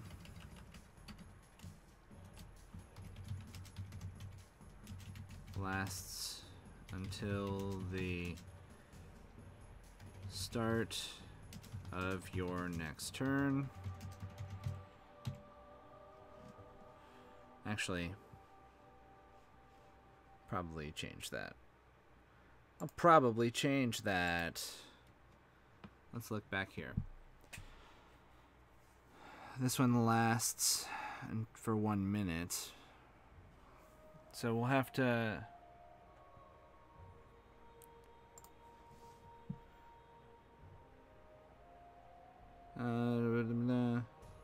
your choice. Creatures of your choice who see you for the first time. Okay, so instead of limiting this, while transformed, you are immune to psychic damage and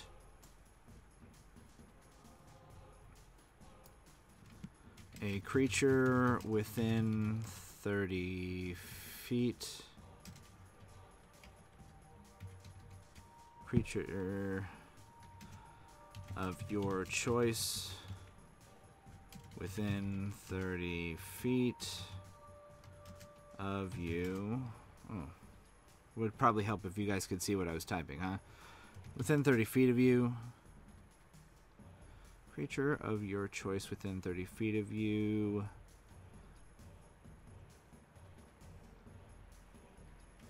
Who sees you who sees this form for the first time.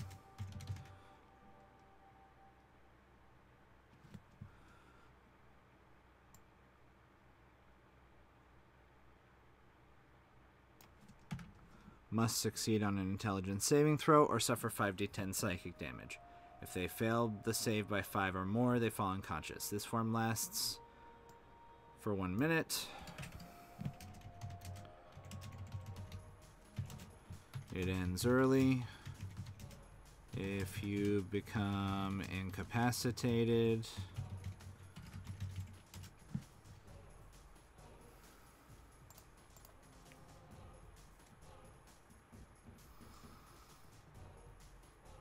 you die or you dismiss it as a bonus action.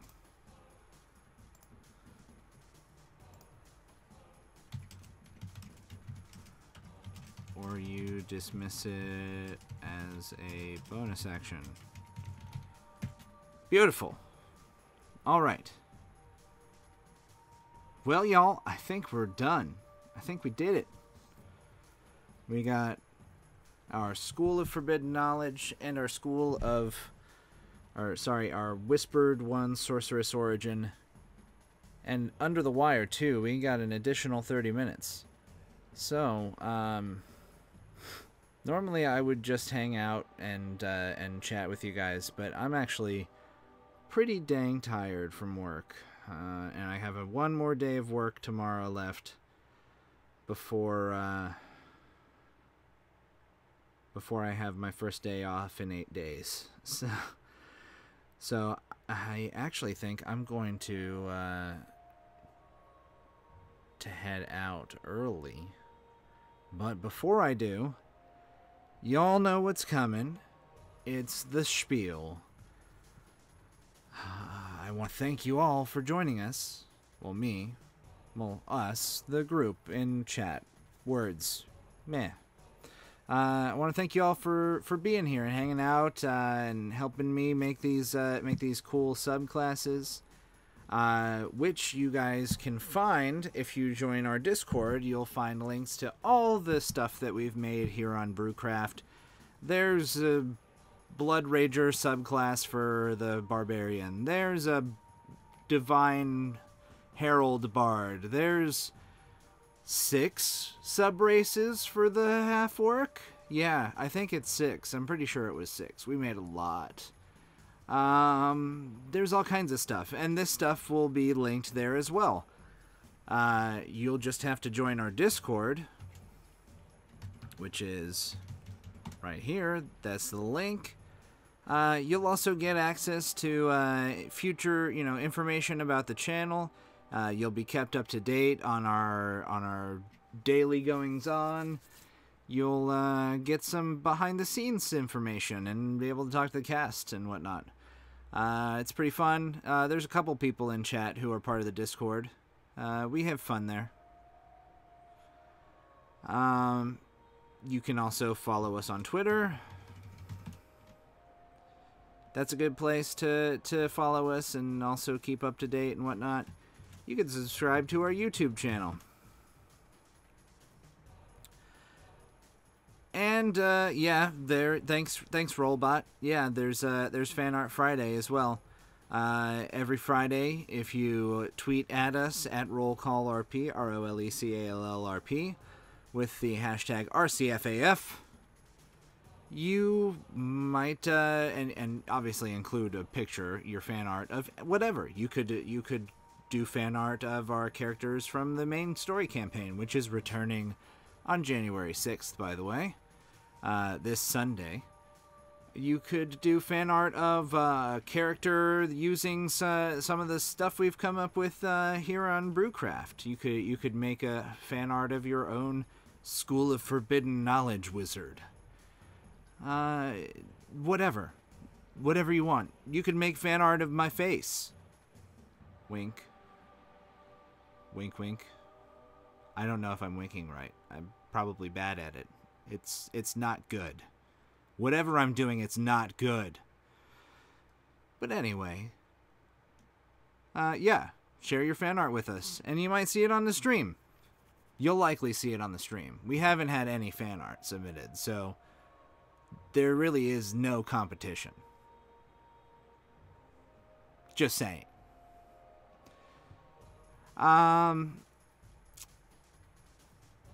Let's see, what else? What else is there? Oh, 50 days to 50 subs. We have our contest going on, so to speak.